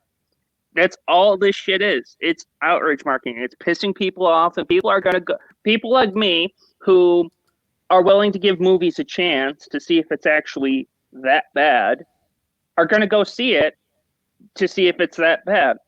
And all these, it doesn't matter. And all these people saying they're canceling their Netflix subscriptions and shit. You're so full of shit.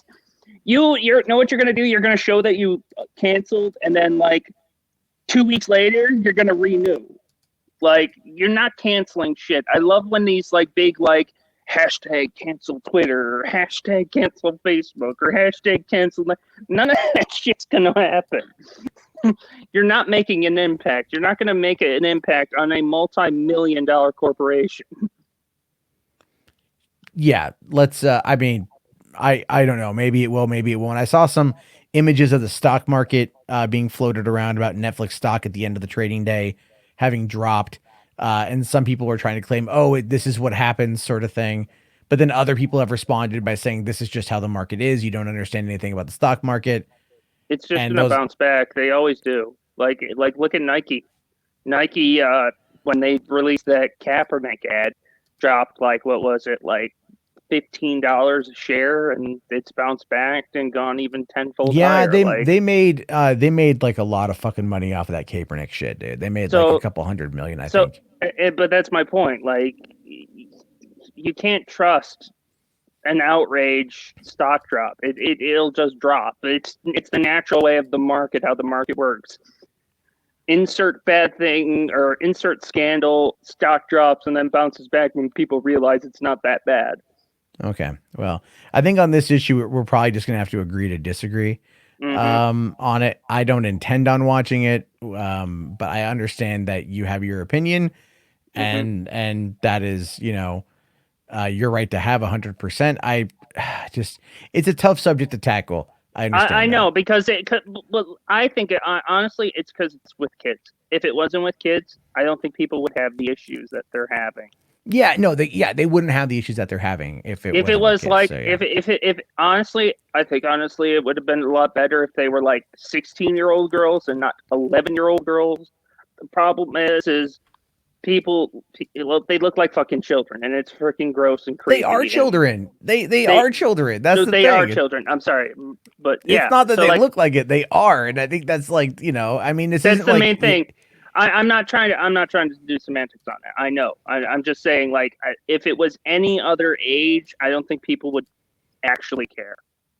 It's that they're actual children. I get that. Well, let me ask you this, and then I'll let you go, because I think the chat wants to eat you alive, to be honest. That's fine. I'm used to it by now. Would you watch the movie again? Probably not. Okay. So there's parts in it that made me like physically cringe. I can't, like, I watched it more to just see if it's as bad. It's not a repeat. It's a one-off. I would never in good conscience probably watch it again unless I was like dating somebody who wanted to see it, and it was the only way I was going to get laid with said person. Well, I would say at that point, if you're dating a person and she wants to Netflix and chill to cuties, you might want to get the fuck out of the room. Yeah, no. I'm just saying. Yeah, I agree. It's one of those things. Perhaps, like if my girlfriend was like, "Hey, do you want to like snuggle up and watch a movie?" She turns that thing on. I'm like, no, because she was looking at videos yesterday about the stimulus package on YouTube, and I see Joyce Sparkle's fucking ugly mug come on the screen. No, and not I just that point crazy at it. Bitch. I just point at it and I just go, "Not her." anyone else but her. So And she's like, why? Onision? Because she's a crazy. If Onision was doing stimulus package videos, I might say, yeah, go to Onision because the editing is going to be insane. But at the end of the day, you're going to be worse off. But no, not her. But that was the thing that Joy Sparkle did is she left the commentary side of things. She dropped like 50 pounds. She did. She dropped a lot of weight. Congrats to her on So that. congrats to her on that one. And then she got into doing everything with the stimulus stuff because that's algorithmic gold. If I started a channel like 5 months ago where I was just talking about your daily stimulus update, I would make fucking bank because everyone's looking for that shit, right? And so it's like you would make a lot of money. And so she started doing that, and then she fucked over this company that like she was working with, and then she ended up making like 50 fucking grand in the past 5 fucking months. Yeah. Well, I congrats for her on that. I just don't like her because of the whole Daddy 05 situation. How she nearly screwed that up. Well, royally. she's a lying piece of shit, so she can take a long walk off a short fucking pier as far as I'm concerned. Oh, I agree. I 100%. 100%. Wasn't she one of the people on the fucking the after show for the Boulder, like after the Boulder thing happened? Wasn't she? Oh yeah, she fucking jumped on that shit. Like, not the show that it happened on. The show. I don't know if she might have gone on. I got no fucking idea. She jumped on that shit because she fucking hated me over the Daddy of 5 criticisms that I levied at her. And then at one point, I took a picture in front of Penny Arcade Expo where I was like grabbing a boulder. And then she made a video and she's like, Mundane Matt insults victims of flagging. Like, oh my fucking God. She's just a crazy ass bitch. What's funny was I went to that channel when she came back as this like the stimulus person, and I just laid out this diatribe about how she's full of shit. And the comment was removed within like 5 minutes. You know, it was, and then I was banned from the channel. So it is what it is. But all right, man, I'm gonna let you go. Thank you for coming on. Thank you. You know what? You may not want to repeat this conversation to anyone else.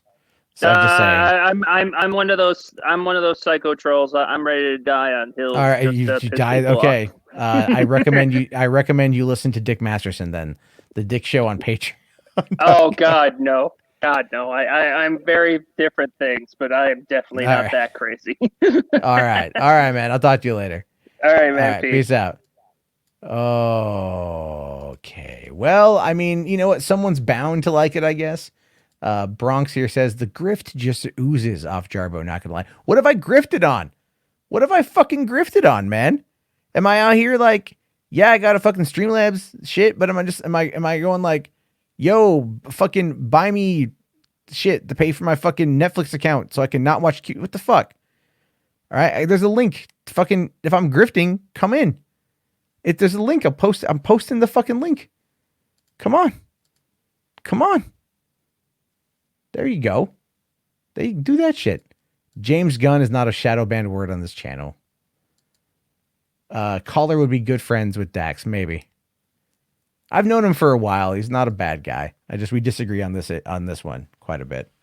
So, all right. Oh, Jesus fucking Christ. So let's see here. What else is there to talk about today? Anyone got any subjects? Because that was literally about it. I just had the cuties thing and the Ralph thing. I wasn't planning on streaming. So if we have any decent topics, let's bring them on. All right. Yeah, Euro's here. Get him, Bronx.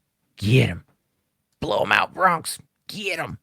Should I send the link to Dick Masterson and see if he comes on?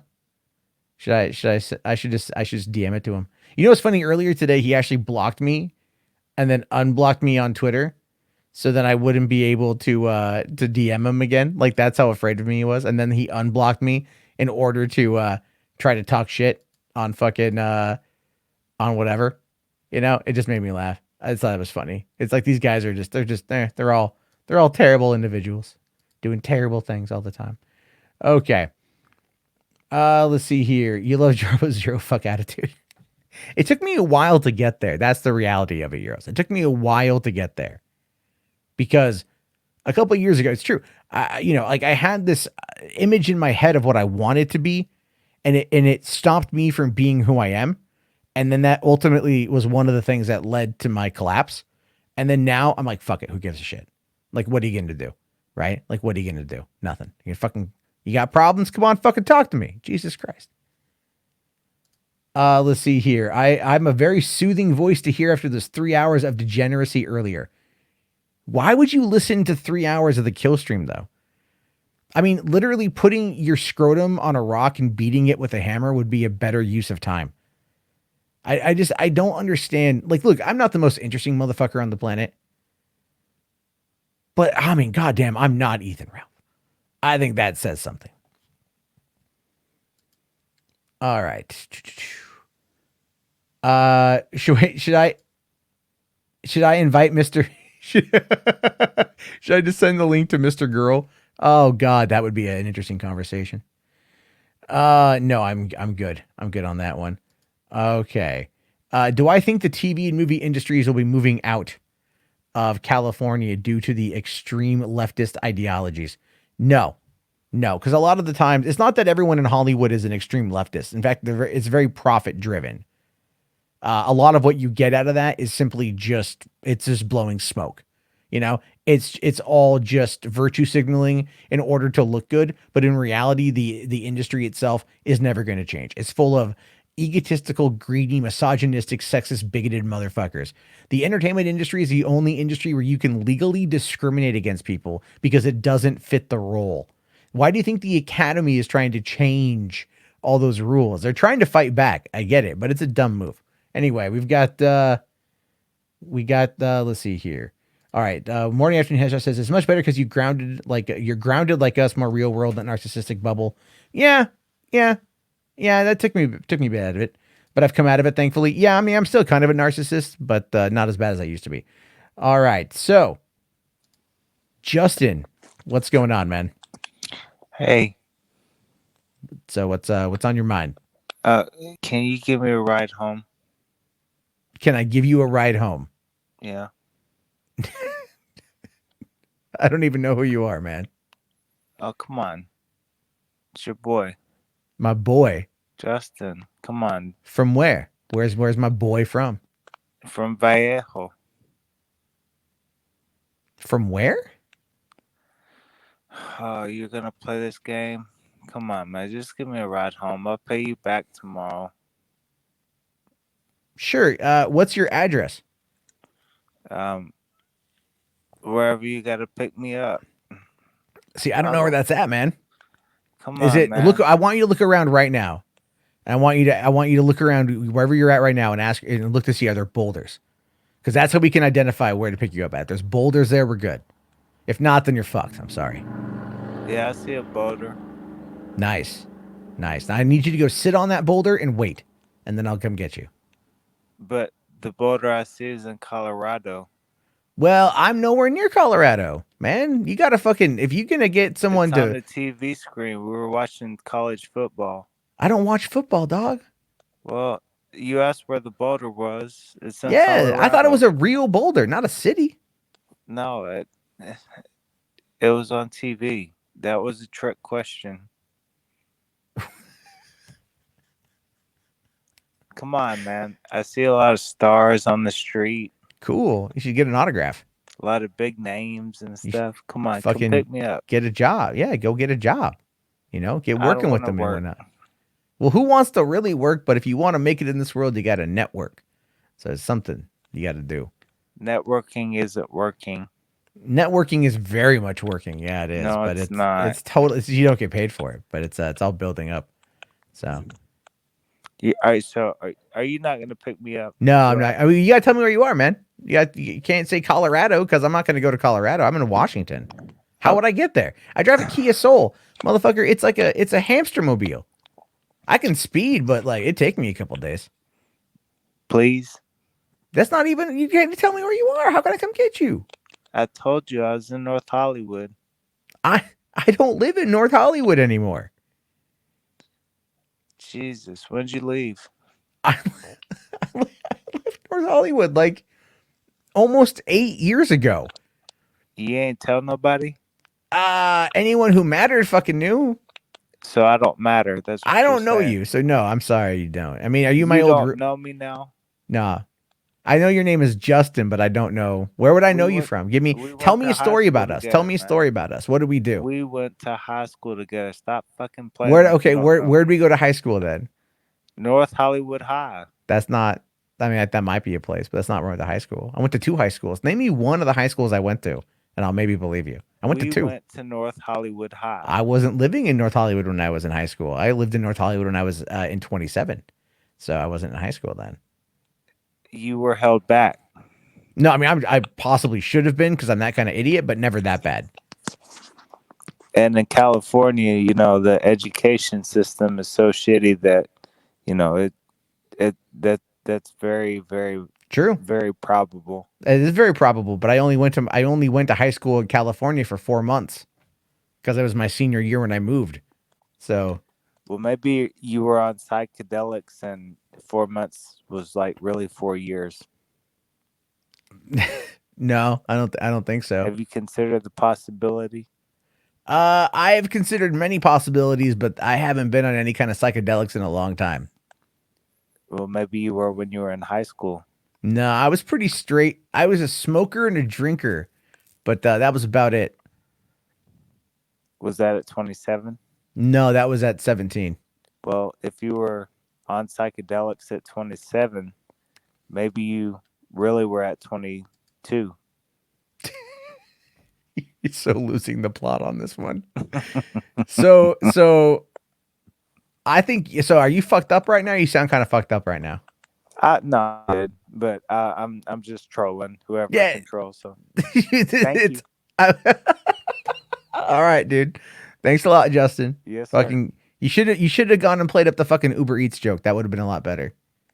I don't know that joke, but I drive Uber Eats. Oh, goddamn. Yeah, see, that's your fuck up, dude. You gotta know your mark if you're gonna come and troll. You gotta know how to get at them. I mean, how long do I have to listen to your lame ass before I dude, just go on my Kiwi Farms page and shit and just read the fucking front page. You would have gotten all the info you needed. I got 30 seconds before. But you could easily go to fucking just Google Mundane Matt and go to Kiwi Farms front page. You're gonna find anything you need. Nobody know that shit, man. Dude, come on. If you're gonna troll, fucking learn to troll, man. I don't have the time to invest in you got the time to call and play up this I'm in Boulder, Colorado shit, but you can't do fucking 2 seconds of general research? Only because you said Boulder. Yeah, but it's like that's still like the stupid come on, man. That's like where'd you okay, hold on. Where did I like the Boulder, it's funny. That's how I knew you're full of shit. But let me ask you this though. So where are you coming in to troll from? Right? What's your main site? We talking about? No, really I'm from Memphis. That's cool, dog. I haven't been to Tennessee, but I hear it's beautiful out there. It's not, but thank you. But no, I mean, like, okay, so do you follow me on Twitter? You want to troll? Are you coming in from like some fucking Discord server? Like, I want to hear where you got this information from. Like, this is what I want to know. Well, you're one of maybe a handful of people that are actually live streaming right now. That okay. You can call in too. So yeah. So so you just randomly found me. So you don't know anything about me. No. You're by default. Oh, okay. Well, that's kind of sucky. I will admit that. Like, I feel it's a little bit now lesser of an experience, but that's okay. Cool. So if you want to call in again and troll me again, I just told you where to go get all the information to invest into that shit. You know I will. Well, good. Well, good, Justin. I look forward to your calls, your attempt at trolling. Hopefully next time it will be a more successful attempt. But I think this was a good introduction. Very good. I will agree with that, and I hope you have a wonderful rest of your night. Thank you very much, dude. Have a good one, man. I'll talk to you later. All right. Justin, everyone from Memphis, Tennessee, a troll. Good troll. Good trolly troll. Okay, so Blue says he's from the Kiwi Farms A-Log Discord. Green Lobster says it started out good but failed pretty hard. That's pretty funny. Anyway. I'm only going to be on for maybe another 15 minutes. I'm going to drop the link one more time. Maybe we get someone else coming in. That's pretty funny. That cracked me the fuck up. I like it when we get a good fun troll coming in, you know. Like we don't get, sometimes you get some stupid ones, but that was he tried. You know, he had no basis of information and he really tried to sell it. So I give Justin credit on that. So thank you very much, man. All right, we got hey, what's up, Dispatch? How you doing, man? Jarbo, I just got one thing to say, real fast. It won't take too long. Sure. I just want to say that Ralph is the reason I drank tonight, and fuck Ralph. Oh, are you drunk right now? Yeah.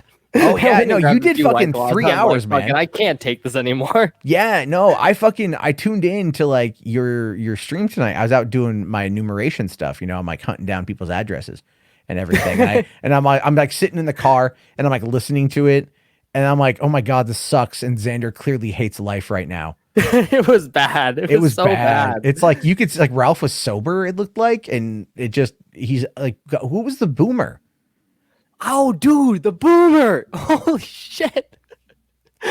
I swear I have no idea who the fuck he was or where he came from. I was so confused. He came in and Rob was giving him like, "You got to turn up your computer volume," and it took him like 45 minutes to figure out how to turn up his computer volume. It was. And then didn't he say like call in? And I read something about it on the forum on the forums, like call in. The guy was out of fucking He minutes on his wanted phone him to to call like in. call, like how Hangouts used to have like a call-in number, like with the meetings. You could either like call in with your computer or use a literal cell phone to call in. Yeah. Yeah, well, he was like, just fuck the computer. You clearly don't know how to use a computer. Just use your phone and call me." But the guy was like, "I'm out of minutes." But it's And I don't know a VoIP. goddamn person It's anymore VoIP. that has minutes still. Well, my mom has a prepaid cell phone, but she doesn't want anything else. She likes it. It's the older folks that like the locked in plan. I don't know why. Oh It man, gives he them must have been grandfathered in from long ass. maybe, but like, I don't even know what it was. I was listening to it and then I'm like, I tuned out because I went home and then literally I watched the new episode of The Boys. And I was like, "Oh, I really wonder what's going on." And then that's when I logged in and I saw that you were still streaming. I'm like, "Are you still fucking streaming?" 4 hours, 4 fucking hours. I don't know how it went on that long. You know what? When you get a boomer talking, they don't necessarily stop. But then of course he brings in, Mr. Girl. And yeah, I've only seen like the recaps from that shit. I don't intend on watching it. Yeah, But it was a mess. And by the end of the stream, like I had been getting so much random shit about people, about this guy, and like where all of his online identities, right? I won't say everything, but like it was disturbing. Very disturbing. I've seen too much. I don't want to see that. Every single person I have ended up stream sniping to any degree, whether it was Andy, Ralph, or apparently this guy now, I've seen way too many of them naked, and it has mentally scarred me. yeah, there's a reason why it's a good idea to never put your dick on the internet. Yeah, please. But I have to laugh though at Mr. Girl. He's verified on Pornhub. Like he's verified on Pornhub, and J Caesar 187 is not verified on Pornhub. So there's your problem on that one. Ralph's got another platform to try to get verified on. Although he should have posted his clip over there first before sharing it. He's missing out on all those views. Oh my God, I still think the Gunt tape is up on Pornhub, isn't it, or did it get taken down? I don't even want to know. I don't even know. I haven't even had the balls to go searching for that again. Why would you though? You know what I mean? Why would you go searching for it? It makes no sense. Yeah. So anyways, cheers, Matt. Have a good stream. Thanks for letting me come say my piece. Yeah, well, go sober up. And I'm going to bed. I got work tomorrow. Oh, well. Yeah, me too. I got to go and track down more people. Although no one tried to fucking get at me tonight though. But yeah.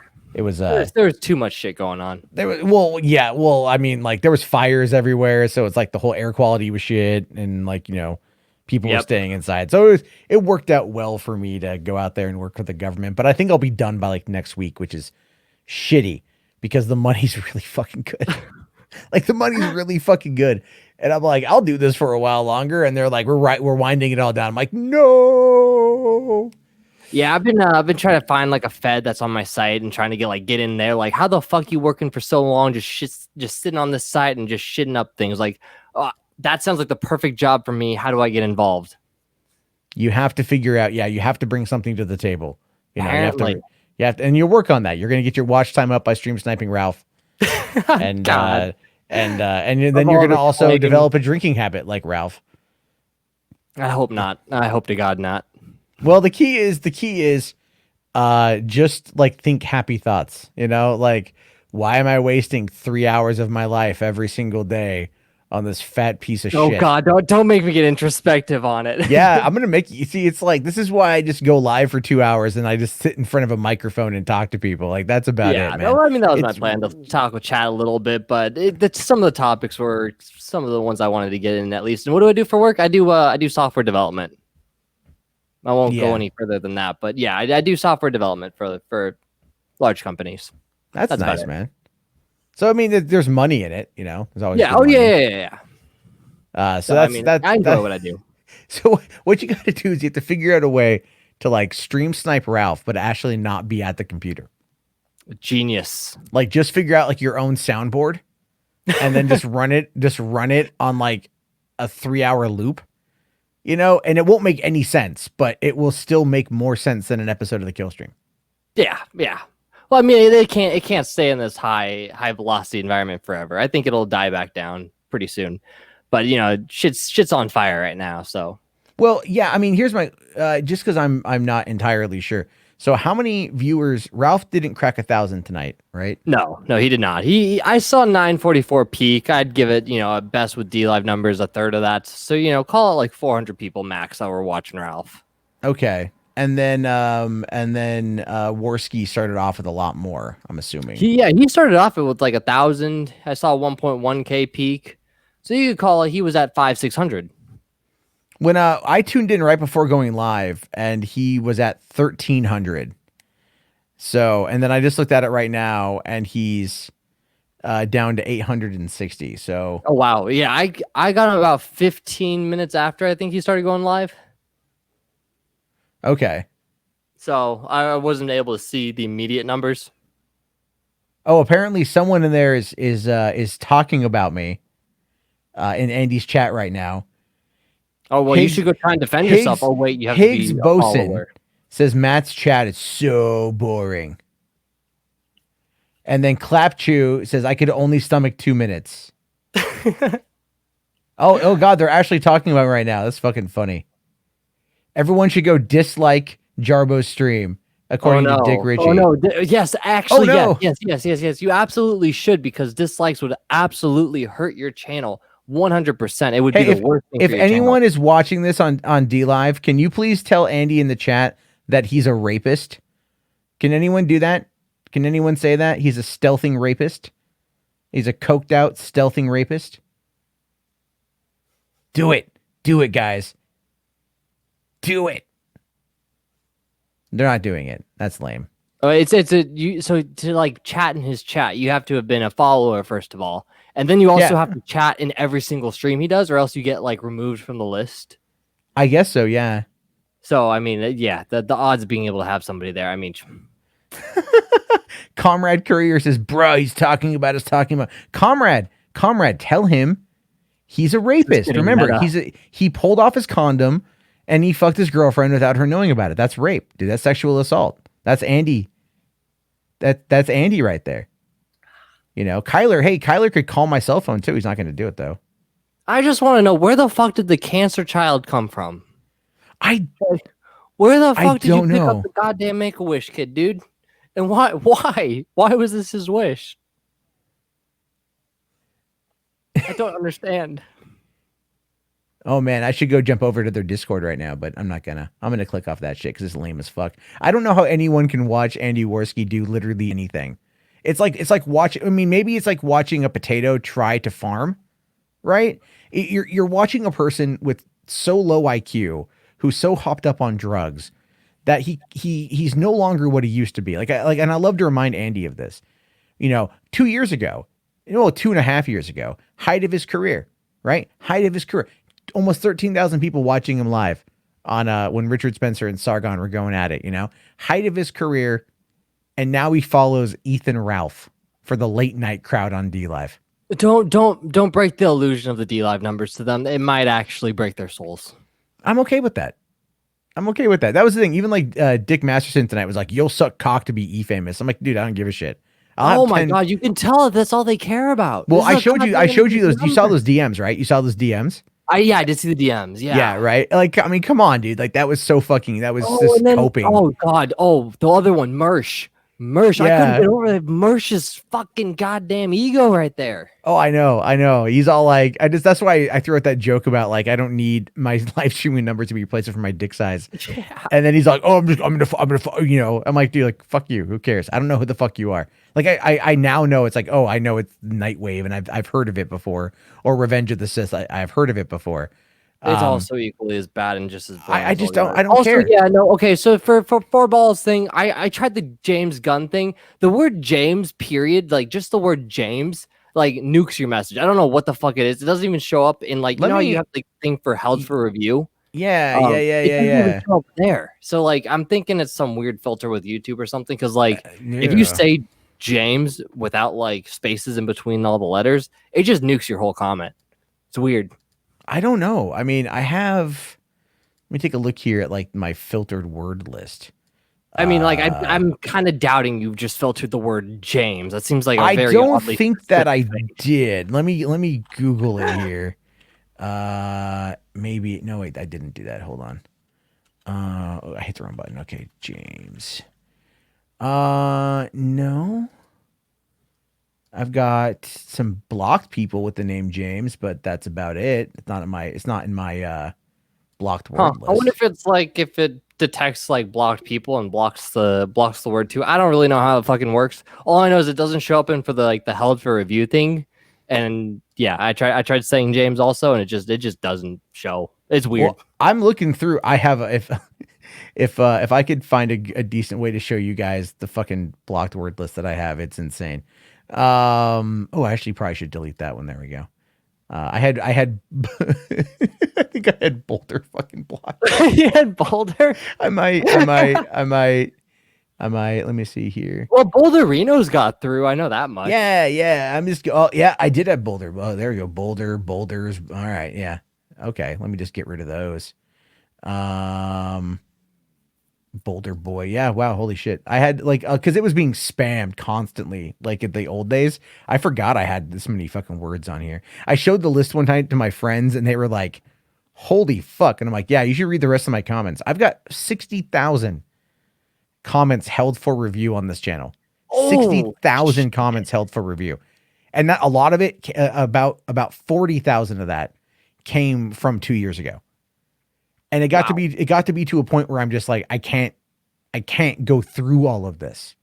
Not all of it was bad. Like YouTube got pretty aggressive. I think. Well, I'm not gonna. Yeah, I was gonna say like YouTube's held for review. Like I have to check mine, fucking at least once a day to fucking approve shit because I have literally nothing in my stuff, and I still get shit that's held for review out of fucking nowhere. Like I don't even understand. Like YouTube just does shit on its own.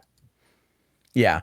Oh, here's something. Okay, this should give you an idea about how popular subculture is overall. So they were saying in the chat over there that they should go and dislike my video, right? Well, it's only got 16 dislikes so far. So I watched. You were at 13 before you said that. There's only like 3 people. Yeah, oh my God. Oh, Jesus Christ. How does it feel to watch someone as mentally inept as Andy Worski and get some kind of enjoyment that isn't just watching a person slowly die? God, I really just want to encourage the blood here, and I really want to encourage it hard, but it's really hard to. It's kind of a weak show up. What do you mean? But from them, I mean, like, look at this. You got what, 3 extra dislikes and 1 like out of this? I mean, they did what, 4 people? Out of 1,000 viewers supposedly. I know. I just laugh because it's the thing is what you guys have to realize is for one, when it comes to this channel was so absolutely algorithmically fucked. Yeah. Fucked. Like I actually talked to one of the people, like the dude who ran the YouTube the creator insider channel, like the guy Tom who used to do those videos. I don't think Tom's a good dude. And I got him one night in DMs and on Twitter, and I was like, yo, bro, like, let me tell you what's going on with my channel. And I explained it all to him, and I showed him like screenshots, and he goes, yeah, you might be better off just starting a new channel.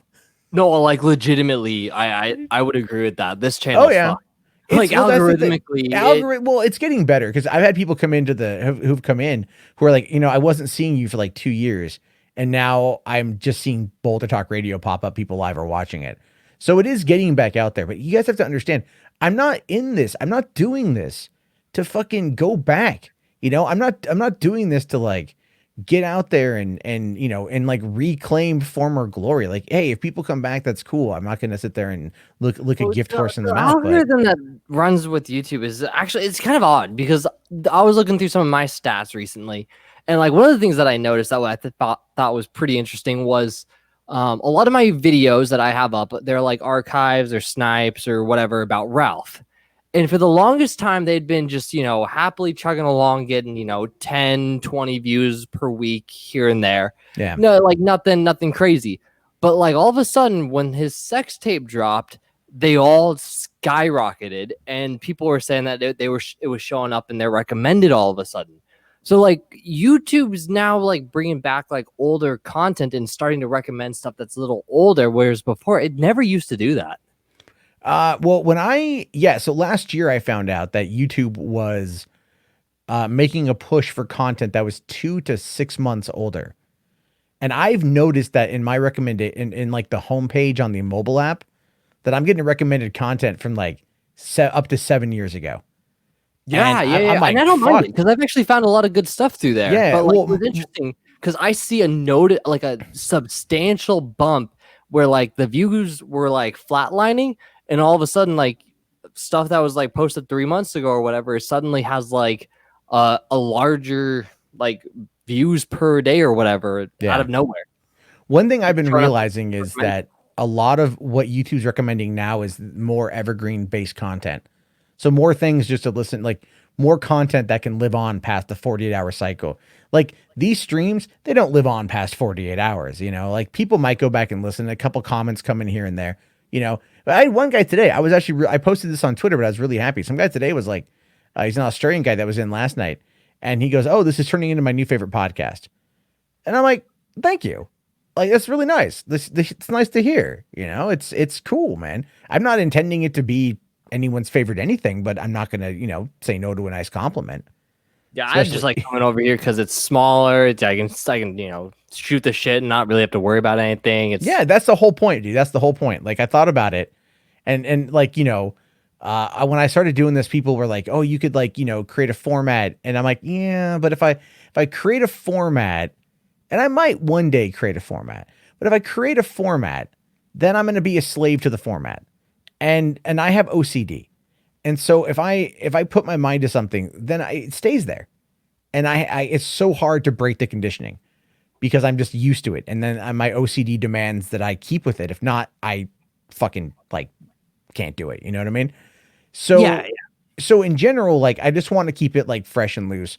Eventually what I would like is just to kind of go like when I start the episode, drop the StreamYard link in maybe a hour early. I just got to be better at prepping the episodes and then have it just talk to people for like 2 hours about whatever's going on. I don't want to always shit on Ethan because not every day is going to be like the last couple days where we've had just a lot to talk about. I hope to God not. Yeah, no, I mean, like I want him to, you know, peacefully sunset himself and then fuck off, right? Like, you know, end his show, go off somewhere, grow a beard if he possibly can, start, you know, becoming a farmer, live an offline existence, which might be his only recourse in life once everything starts to fall apart.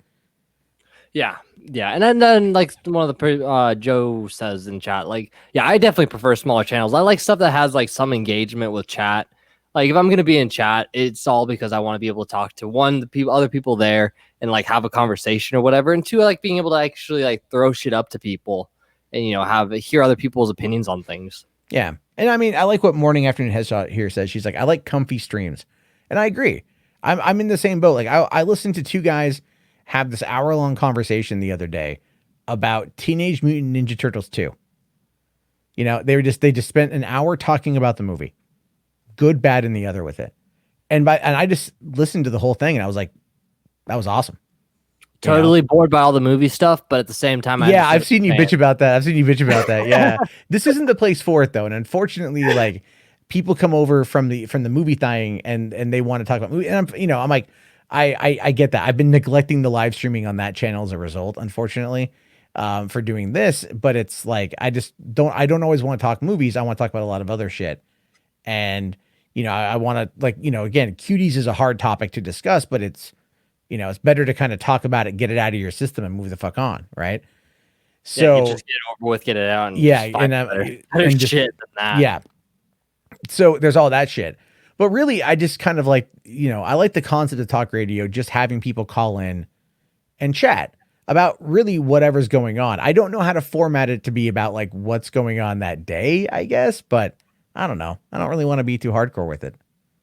Yeah, and then trying to do stuff for like the day of too. Also, like I found myself today like trying to scramble a lot through Twitter and through the DMs, trying to get everything and find everything that was relevant to fill time. It's like, maybe just whatever comes up comes up.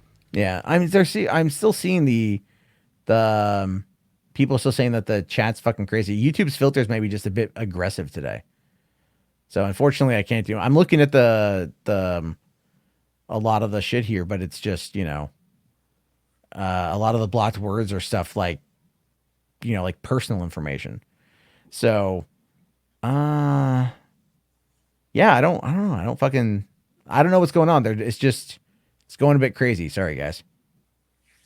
Yeah, I couldn't tell one way or the other. I'm not questioning the filters too much one way. I know YouTube runs some weird algorithms as well because I see what gets caught and like, yeah. fuck. I just changed it. I just changed it to where, I just took off the potential inappropriate comments, so it might start allowing a lot more. We'll see, I guess. So we'll have to wait and see. Kino Sage here. It's every Boulder stream for me. I have no control over that, man. Like it could be that they put my channel in some kind of protected state. I don't know. They don't tell me anything. I don't have a partner manager anymore. Like I had one guy for a while. He was pretty cool. And then it went to another guy, and that guy's like, "How can I help you build your channel?" And I'm all like, the typical canned response. Oh, it's so bad. It's so fucking bad. And I'm like, well, then how do I get out of this algorithmic mess? And he just goes like, I don't know. And I'm like, well, then what fucking good are you?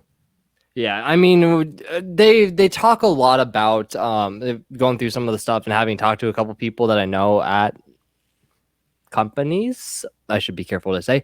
They group you when you first start putting out stuff, and as you go on, you can change your groups essentially. But when you're trying to change groups frequently, it messes with how they detect it, and it's not favorable. Well, yeah. So they also, I know, like when it comes to long form and short form content, a lot of what's been on this channel has just been like 2-hour streams. So that's screwing with the algorithm in regards to the watch time.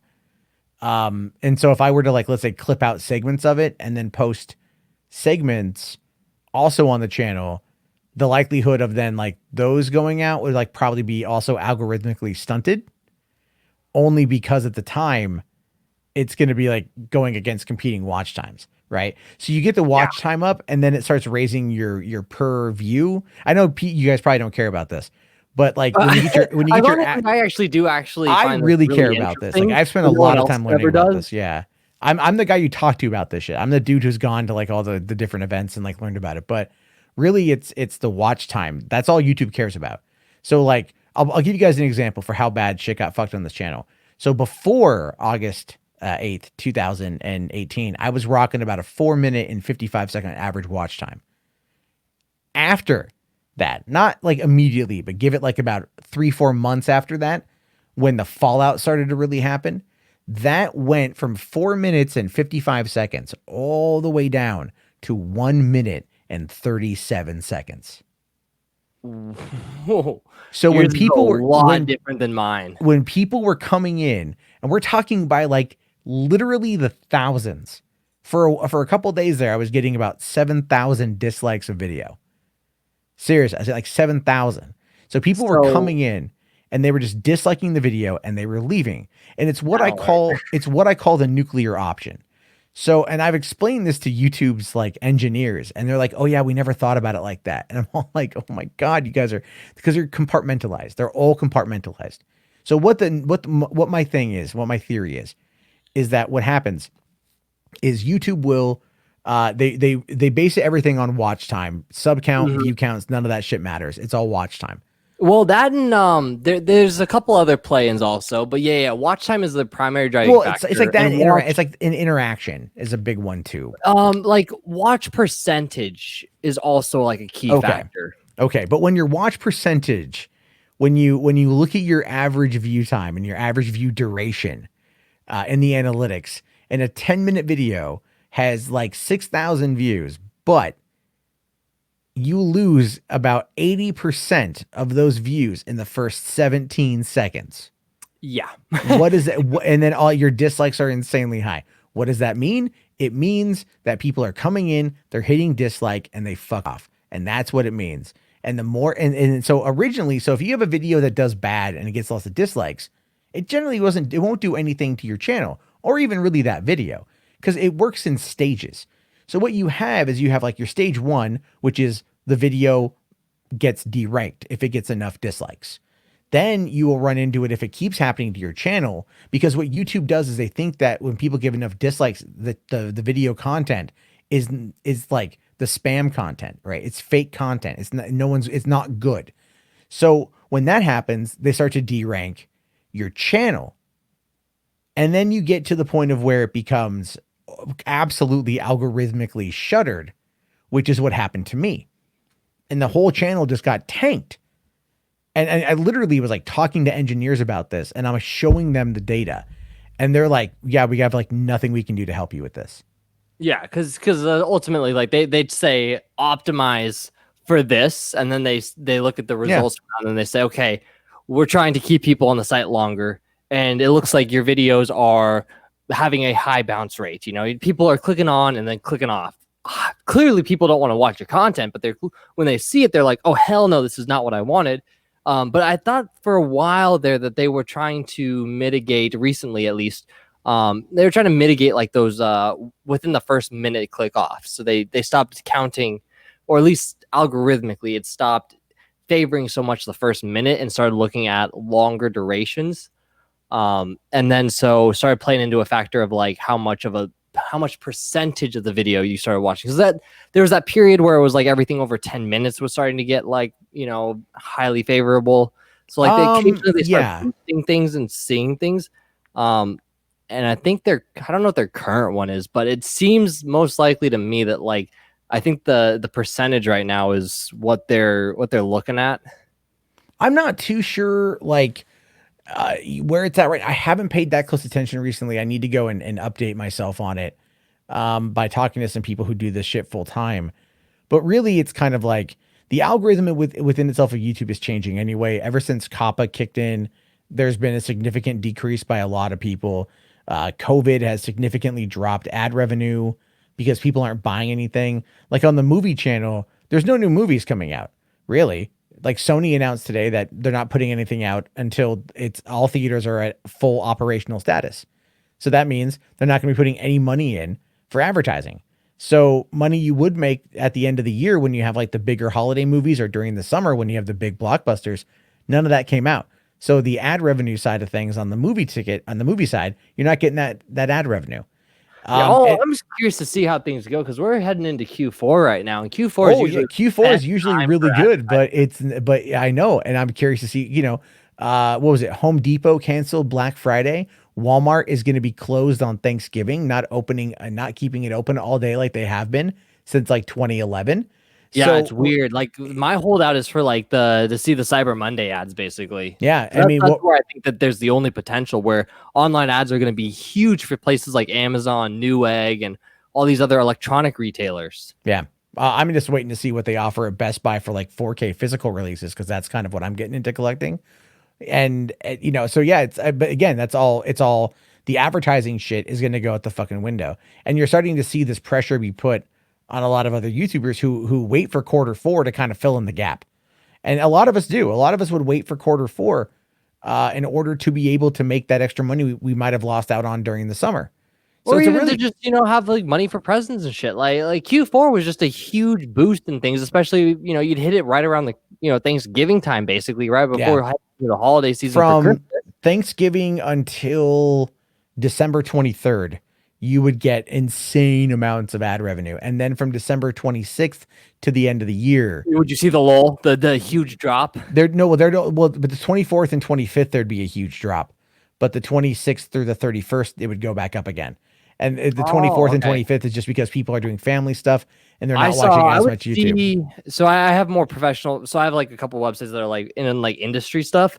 Yeah. And because so many people end up taking just like the entire holiday off from like Christmas to the first of the year, like I would always see this large drop in usage and just overall like impressions and everything between about like the 25th, maybe a couple days before, all the way up to like 3 days after the first of the year, where there would just be a huge drop. But everything leading up was some of the highest of the year.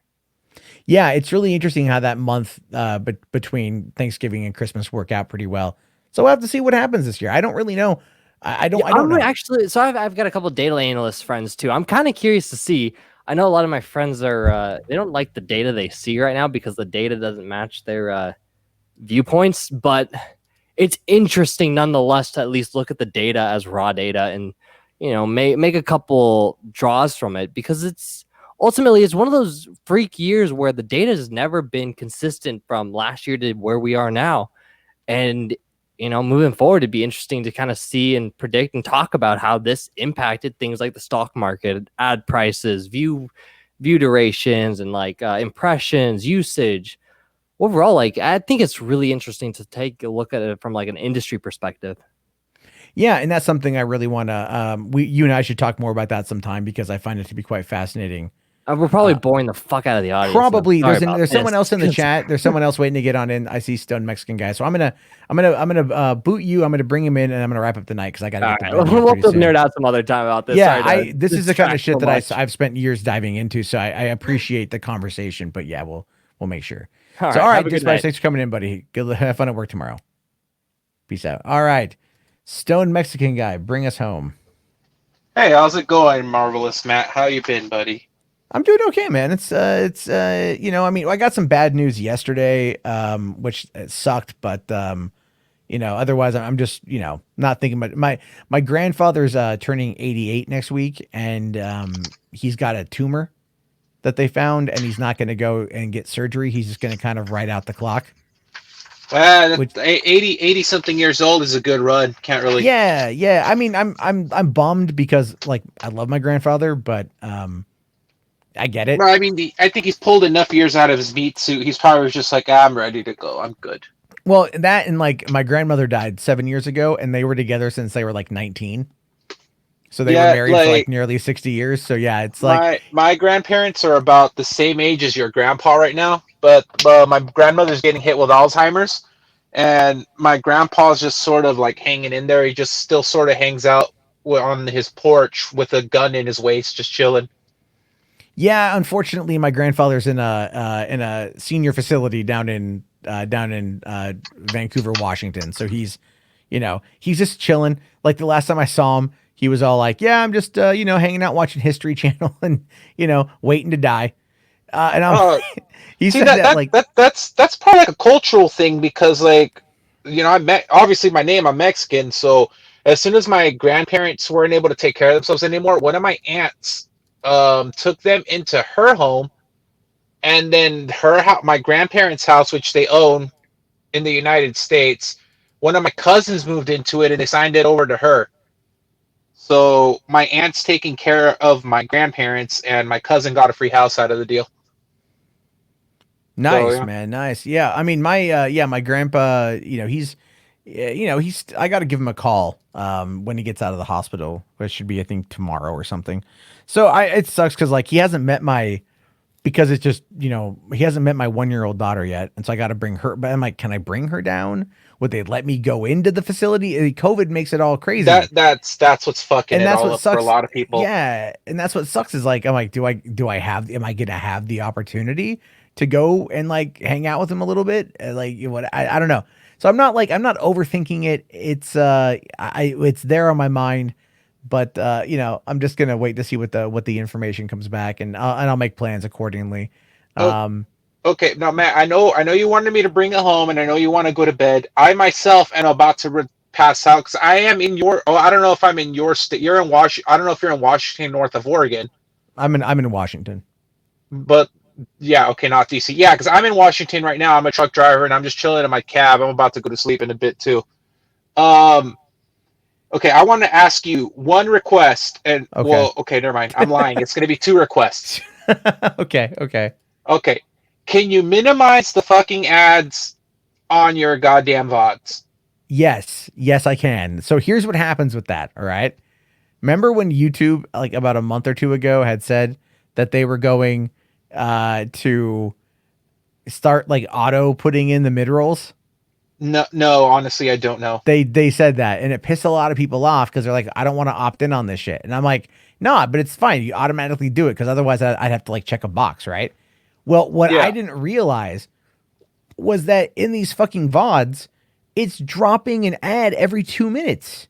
Yeah, that's the thing, And- dude. Like, I like to replay them, Yeah. and it's like I won't mind clicking through an ad or two, like whatever. But it's like 20 ads consecutively. I'm like, oh, come on, Matt. No, Like, well, see, I know you got the turn off the pesky ad block meme, but come on, bro, you're pushing it too far. I know. People are like, fucking, why so many ads? And I'm like, what are you talking about? Because if I'm looking at it on my phone, I can see the mid-roll ads, like what time frame they're in on my phone. I can see that, but I can't do anything with it in the app. It's so weird.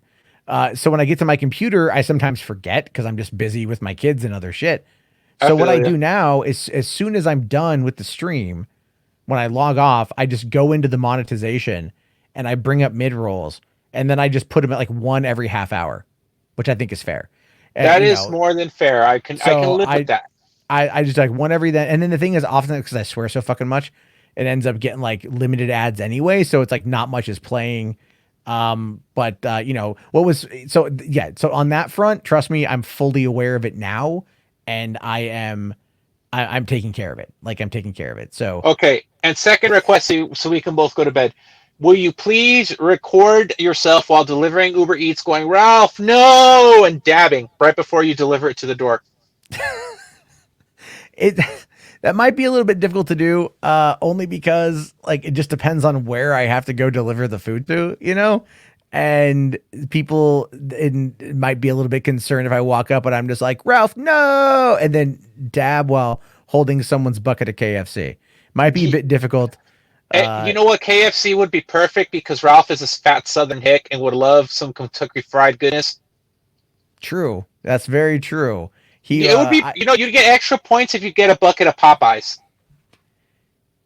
Let me see if there's one near me. Let me see. Yes. I'm gonna look it up real quick. Popeyes chicken. I don't know if they have them in Washington though. They might. There is. Oh no, Popeyes Louisiana chicken. Is that the same thing? Popeyes, Louisiana chicken. There is one that is 13. Fuck, there's a lot of them up here. They're all over Cali, but it's very hard to find one in Oregon. That's what's fucking annoying for me. Yeah, I don't know. There's a lot though up here. I'm looking at like fucking 15 of them.